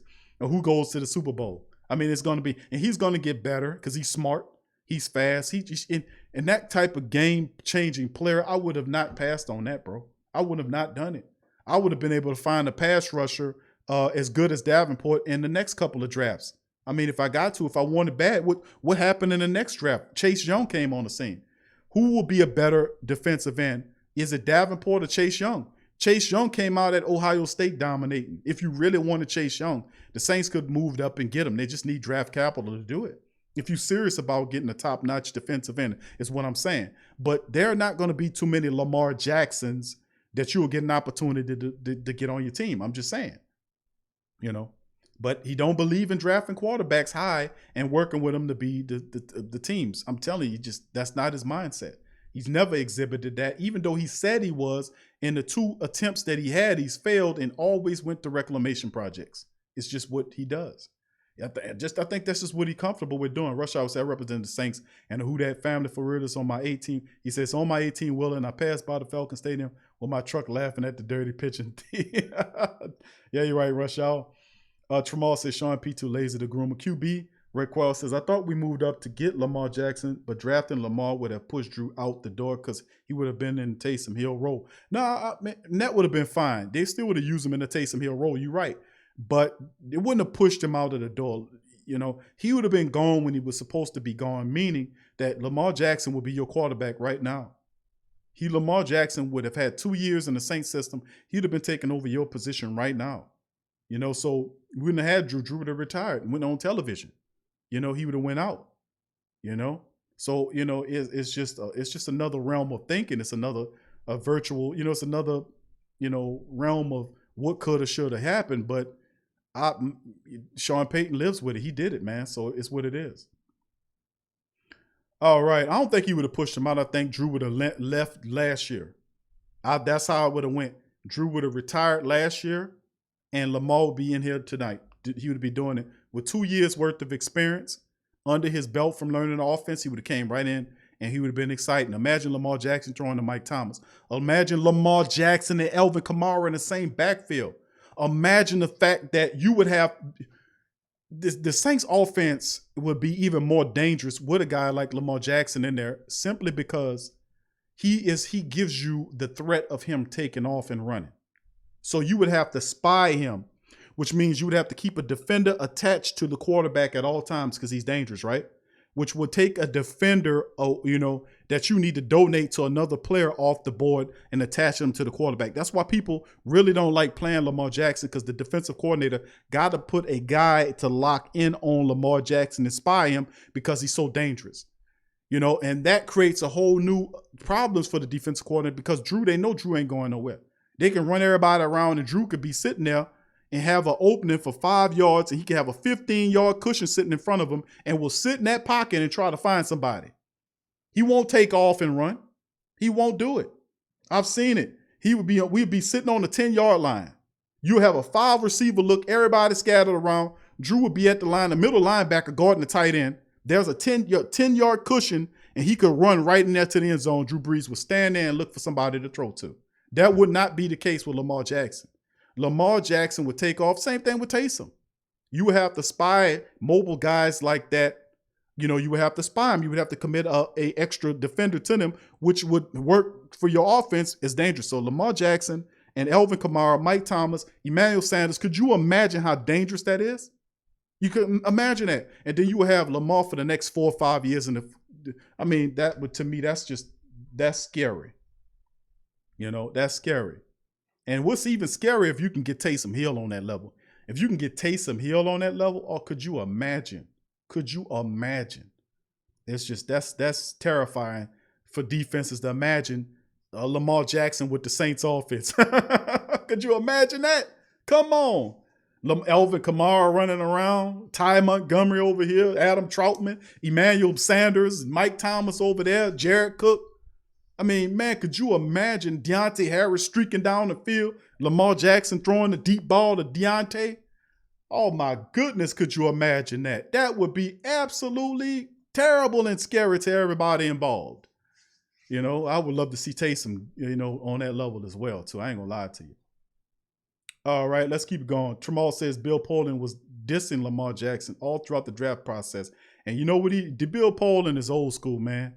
That's why he's sitting on TV talking about it as opposed to actually having a job about it. And remember, he went to that league last year and they failed miserably. The XFL way outperformed whatever that bullcrap league that Polian was supposed to be attached to. He did some good stuff, man. But let me tell you something. Lamar Jackson is the future. That's what all these guys are moving to. These guys like Lamar Jackson and Mahomes and Taysom Hill, those guys are the future of the NFL because they bring a different dimension to the offense that creates the fact that you got to guard him all the time. Because if he don't see something, you give him a 10-yard cushion, he take off, he gets 7-8 yards. Then it helps the running attack too, because you have to watch the quarterback, because the quarterback is prone to take off. Not only could he sling the sucker deep and intermediate and sharp, but you have all these weapons around you. Then you have to worry about the quarterback scrambling too. That's a nightmare. That's a nightmare for the quarterback.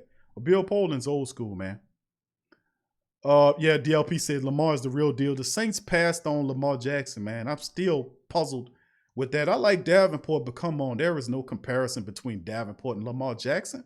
Lamar Jackson taking his team in deep playoff runs. He sucked last year, but he's a young quarterback. He's going to take that personal. He's going to come back next year, and he's going to put some pain on some people. It's just what he does. And he said that. I'm going to pay back every team that didn't draft me. Remember he said that?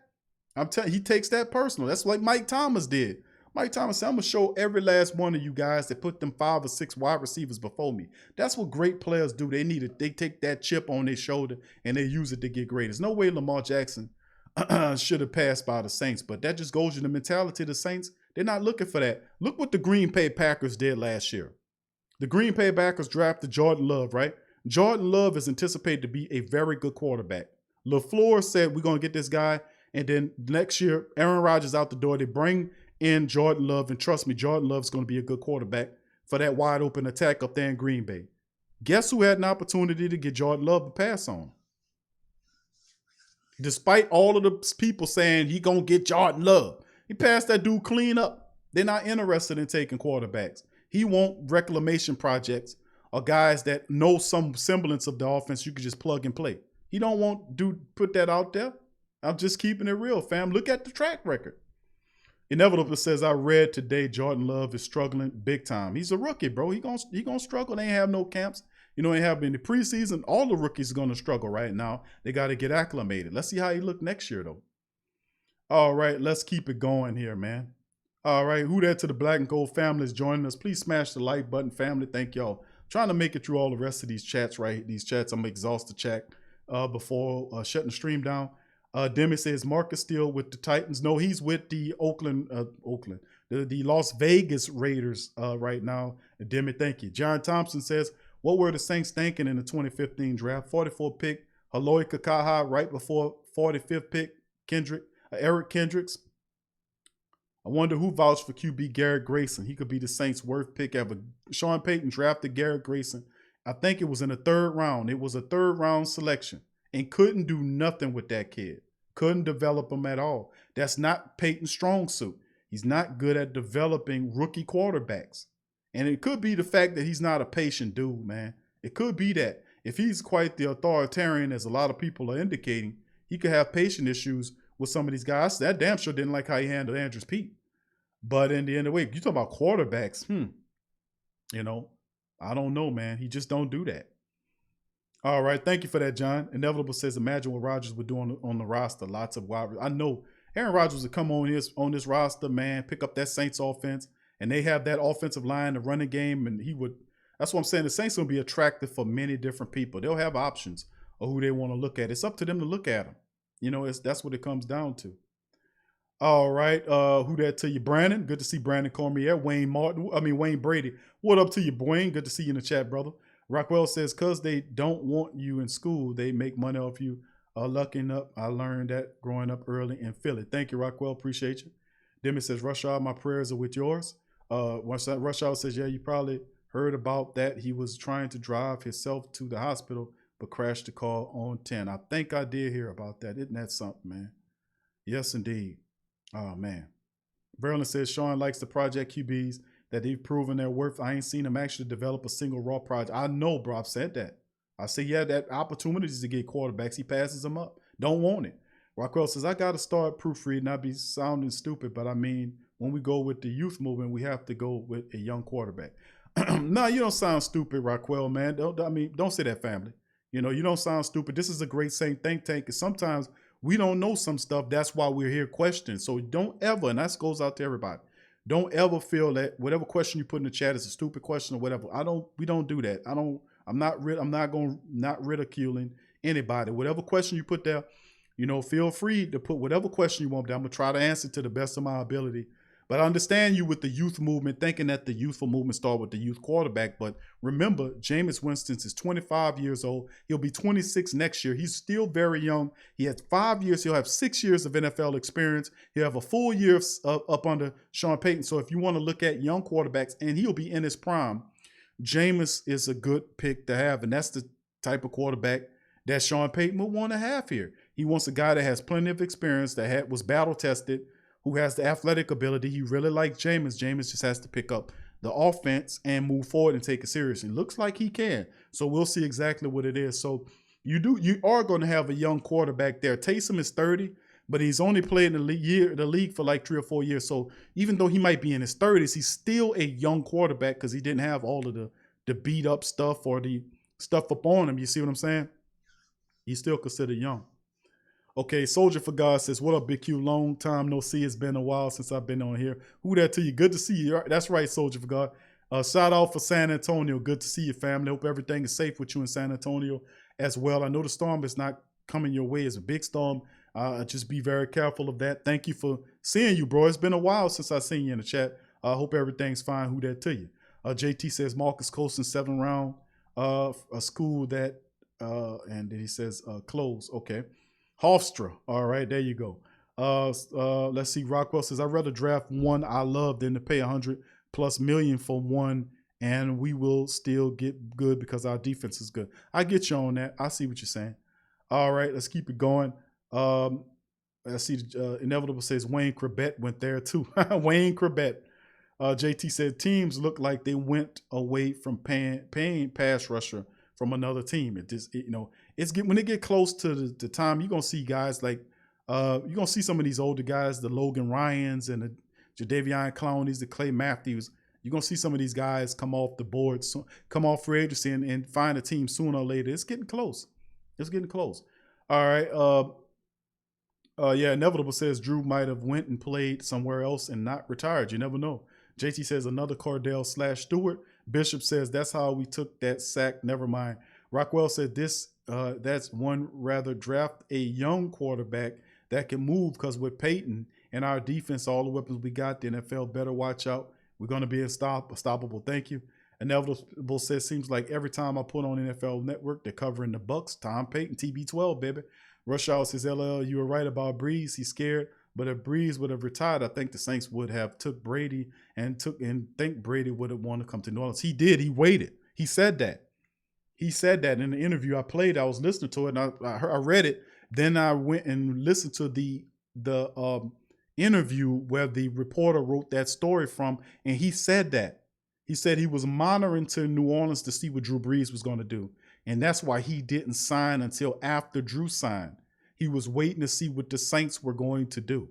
Had Drew Brees retired, Tom Brady would have been the Saints quarterback, as weird as that is. Some alternate reality somewhere, TB12 is the quarterback of the Saints, which pretty much tells me that regardless if we had Drew or TB12, the Saints winning the Super Bowl. Bottom line. Okay, you got that? Regardless, so if it was one Hall of Famer, if we would have lost one Hall of Famer to retirement, we'd have gained another one. You got me? So either way, the Saints was going to the Super Bowl. That's how I look at it. Either way. All right, let's keep it going. Thanks for that, Rushall. Rickwell says, I ain't like Jordan Love. Brandon says, could the Saints use the special doctor the Pelicans using? They supposed to be really good. I don't know if they use them. I know that the Pelicans one that David Griffin signed away from the Suns. He's famous for that, helping the athletes. And I don't know if the Pelicans doctors are used, even though it's the same staff. I guess you could say, I want to say they're different staffs, even though I remember before Oshner got involved, Tom Benson was using the same staff for both, and they were, you couldn't do that. You need two separate staffs to take care of the basketball and football players. It's just too overwhelming. He was trying to be cheap. And that was before they signed that deal with Oshner to use their network of doctors to kind of help out. And then they put the name on the sport complex, the Oshner Sport Complex. You know, the sport complex down on Airline Highway, the same sport complex that the taxpayers built. Because prior to that, the Saints were playing in trailers. Ask brother Uncle Paulie and the rest of the people that remember that. The Saints were playing in the field on trailers. They had portable trailers there before the taxpayer money built them that brand new building that they're making millions off and not giving me no cut of it. I mean, I don't like it.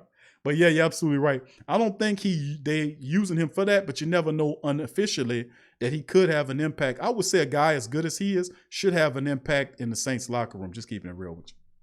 Thank you, Brandon. Rick Wells said, I don't think you change Jameis Winston. He go turn the ball over. So I don't want Jameis. If anything, I'd rather be Taysom or our offense would be Brazy. Taysom, in my opinion, I think Taysom they have Taysom until next year. He 2-year deals this year and next year. Then after next year, he becomes a free agent. So Taysom and Jameis will battle for the quarterback position. Whether the Saints decide to bring another veteran in, that's up to them. But it's, Jameis Winston is basically $1.1 million contract. Taysom, he'll have his $16 million deal, which is the exact same contract as Emmanuel Butler, except for don't have the height and extensions, the reaches that he can get. It'd be up to $19 million for Emmanuel. It's the same contract. 2-year deal. So Taysom will have an opportunity to prove himself. And I still say Jameis would have the advantage, being that Jameis plays and is practicing totally in the quarterback room. Taysom is everywhere else. That's a detriment to him as a QB.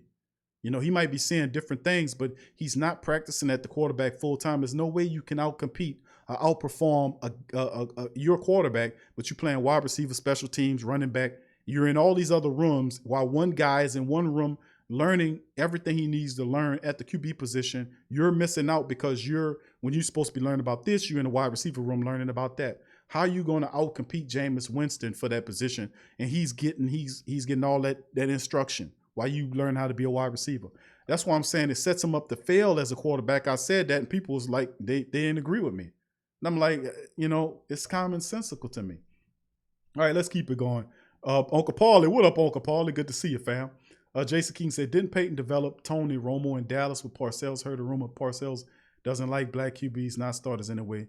You ever heard that? No, I didn't hear that. I never heard that about Parcells. I know Peyton liked Tony Romo. He was cool with him, and he did help him come up because of, Tony Romo and him went to the same university. From what was the university? Southern Illinois or something? What was the Tony Romo's university? Him and Sean Payton came from the same university. So, Peyton was there. Tony Romo came from there. So he was not, that was that kind of that brotherhood thing, I imagine. But no, I never heard that about Bill Parcells. A lot of black players love Bill Parcells. And I never heard him say that, Jason. Just let you know. William Dickerson, who that to you, says, has there been any word on the rookie Tony Jones Jr. out of Notre Dame? Haven't heard anything but him. I've seen some footage of Tony Jones. He was catching the ball out the backfield. He was running hard. And he looked better than Derek Washington, who fumbled several days ago, just to let you know. So from what I've seen, he's doing as well as to be expected, Let's keep it going.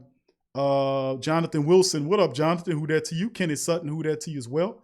Inevitable says, I wonder if we got Brady, would we still have signed Jameis? Probably not. Probably not. I don't think we probably would.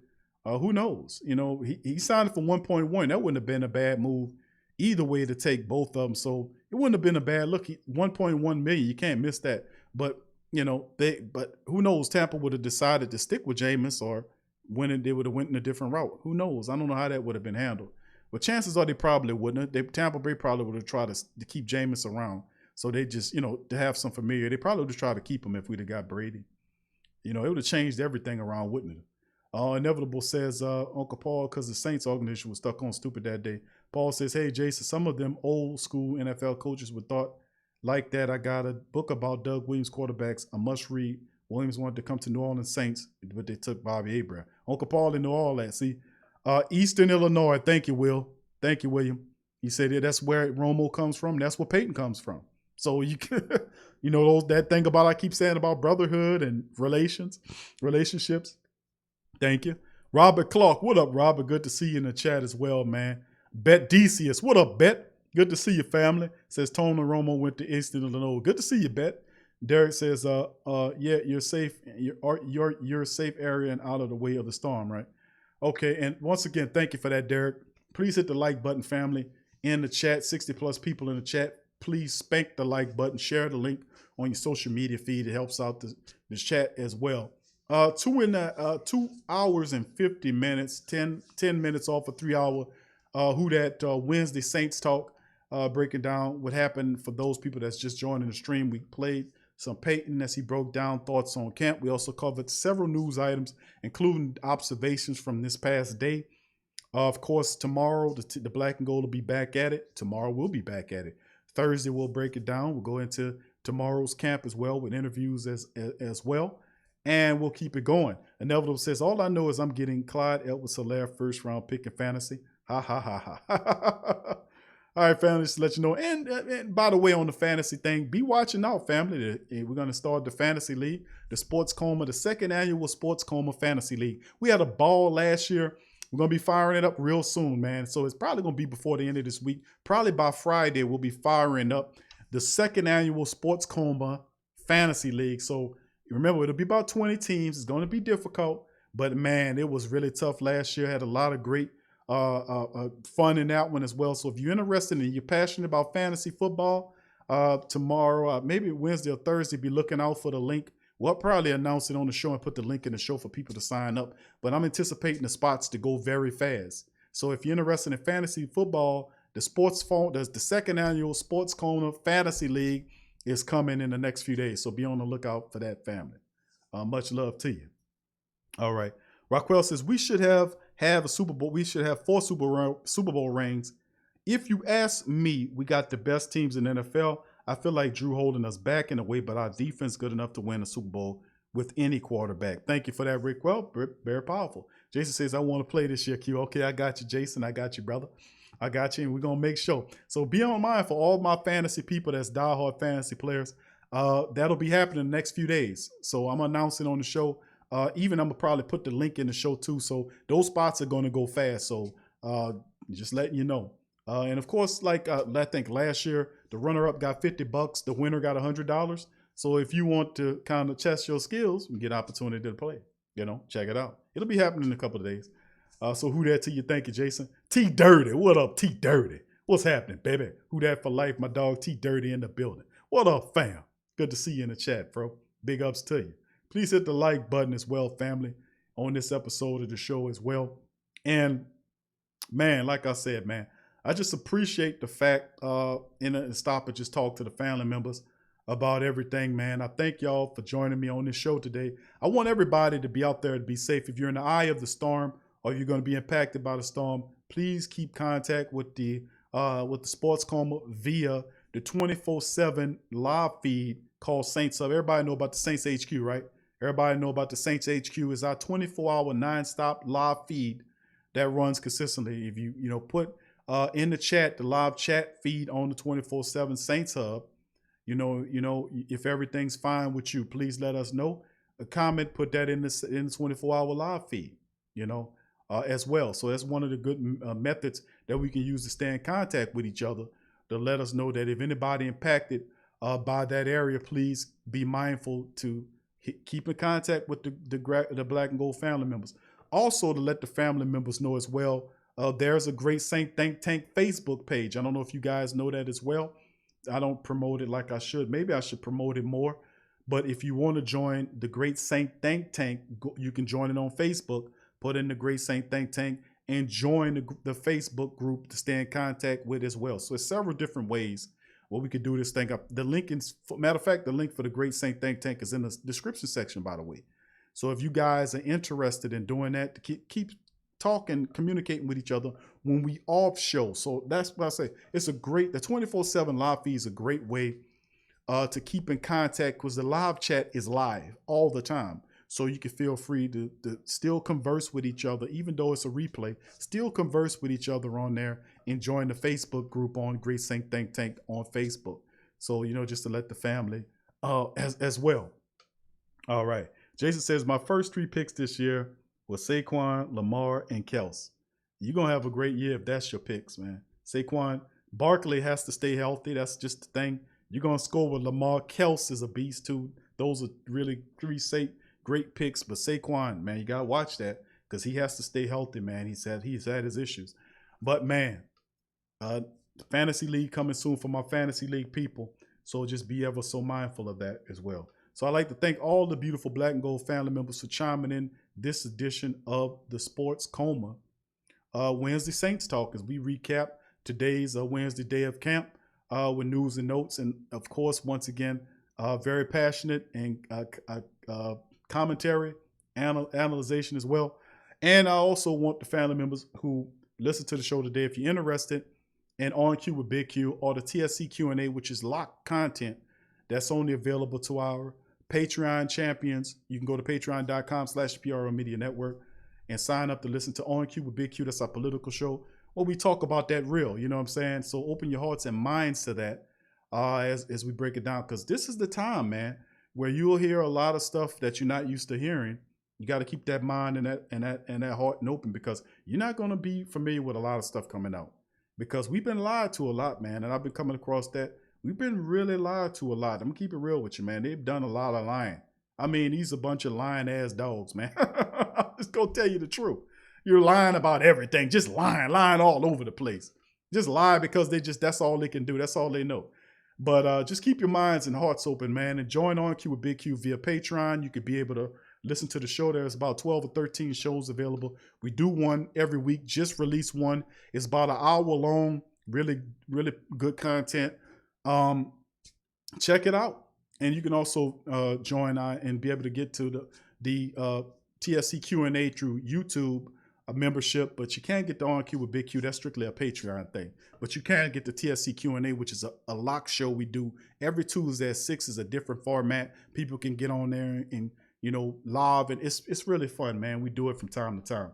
So I'd like to thank all the beautiful family members for joining us, man, on today's show. I appreciate y'all, man. And as always, it's always great to talk to y'all, man. It always is. So I'm going to run my little commercial right now and let the family members know that we have several new shirts that's available. This new one right here called Living That Who Dat Life. Living That Who Dat Life is in all colors, sizes, for the ladies, for the fellas, for the babies, for the children. It's available in several colors, several sizes. And then all the shirt was Let's Get Another Chip. And if you can look at the word chip, the I is replaced with the Super Bowl trophy. It says, Let's Get Another Chip. Who Dat? It's available in tank tops, available in regular shirts. The black shirt is really cold, as you can see. Makes a really great statement. Let's get another chip. You know, you letting them know off top, this is what it's about. Also, we have hats and all that. And plus, we just released 2 more new shirts. One called Don't Burn the Beans. That's right. You know, my little saying I like to say on the show, don't burn the beans. The shirt is available now at the Pro Shop. And also the other motto for the season, which it should be, don't take it personal. Well, that's Jermaine Jackson. I mean, take it personal. Take it personal. That's the shirt. Take it personal. It's available on the Pro Shop. And we have more shirts and more products, that'll be coming out more and more and more. As you can see, some of the face masks with all the different, we got all kinds of stuff, fam. It's just too much for me to go on. Coffee mugs, smartphone cover cases, posters, wall art, leggings, socks, fanny packs, little shirts for your dog. We got it all, man. The Pro Shop, and I ain't really underselling it when I tell we got hundreds of products available in the Pro Shop. So let's keep it going. Also, you can join Pro Media Network Radio, called Pro Radio. Is available at Spreaker.com/thesportscoma. And pretty much what it is you can listen to all of the shows. We don't just do the Sports Coma with Big Q and the guys. We also do the Pelican Postgame Report. We also do Ring Kings Boxing. We also do Tough Tiger Talk. These are several other shows that we do that you can listen to in their audio formats.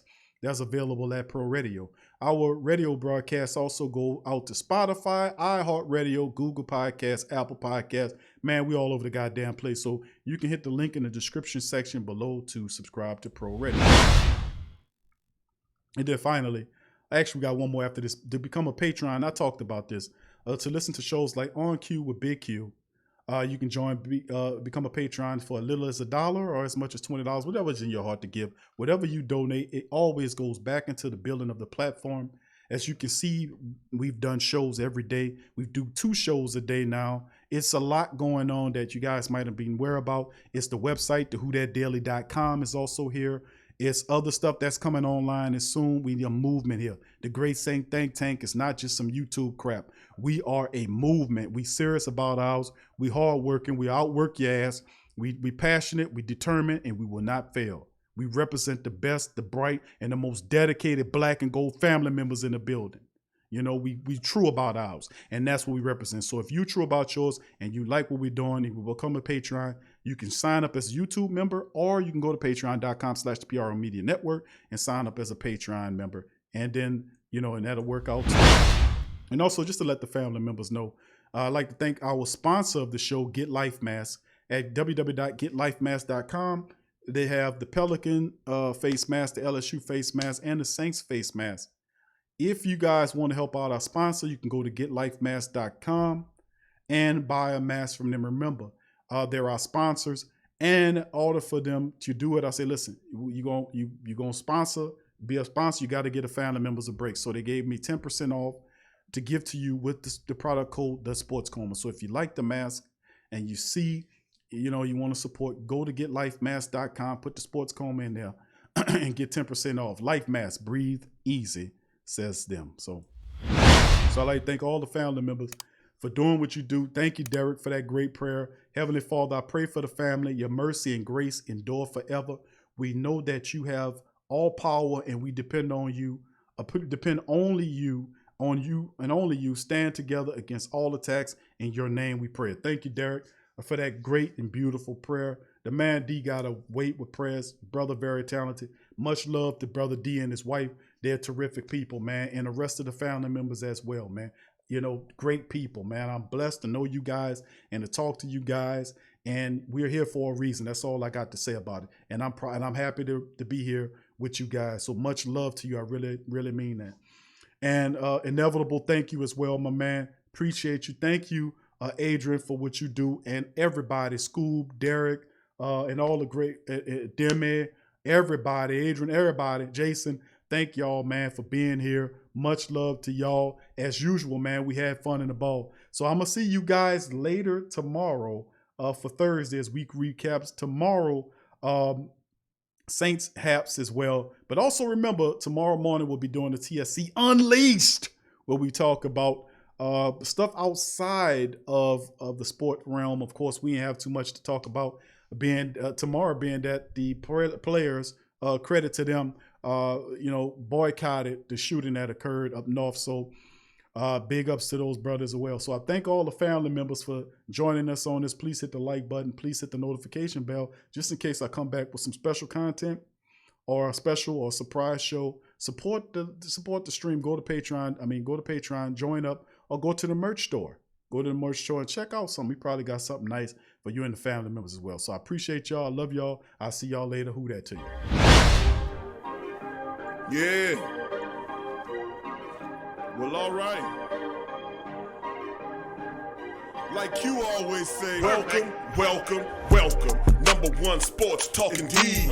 We ain't like the Falcons. We won't blow the lead. Look, all we talk is who that, who got cut and who back. Rookies in the vets, players you should look at. It's the Sports Coma, you don't wanna miss it. Got the pre-game, party, post-game statistics. Get a visit from Sway, maybe DC or 5. It's the hottest thing smoking, Big Q and the guys. Go to YouTube Live, make sure you subscribe. Interviews inside the Saints locker room high. Talk to Drew, Jordan, Zach, Peyton, New Orleans, who that nation. Best believe when I say we bleed gold and black. Ain't a miracle or rivalry could ever hold us back. No, Beastquake, Bounty Gate, let the truth be told. It's the Sports Coma, all we know is say Super Bowl. Yeah. You're listening to the Sports Coma.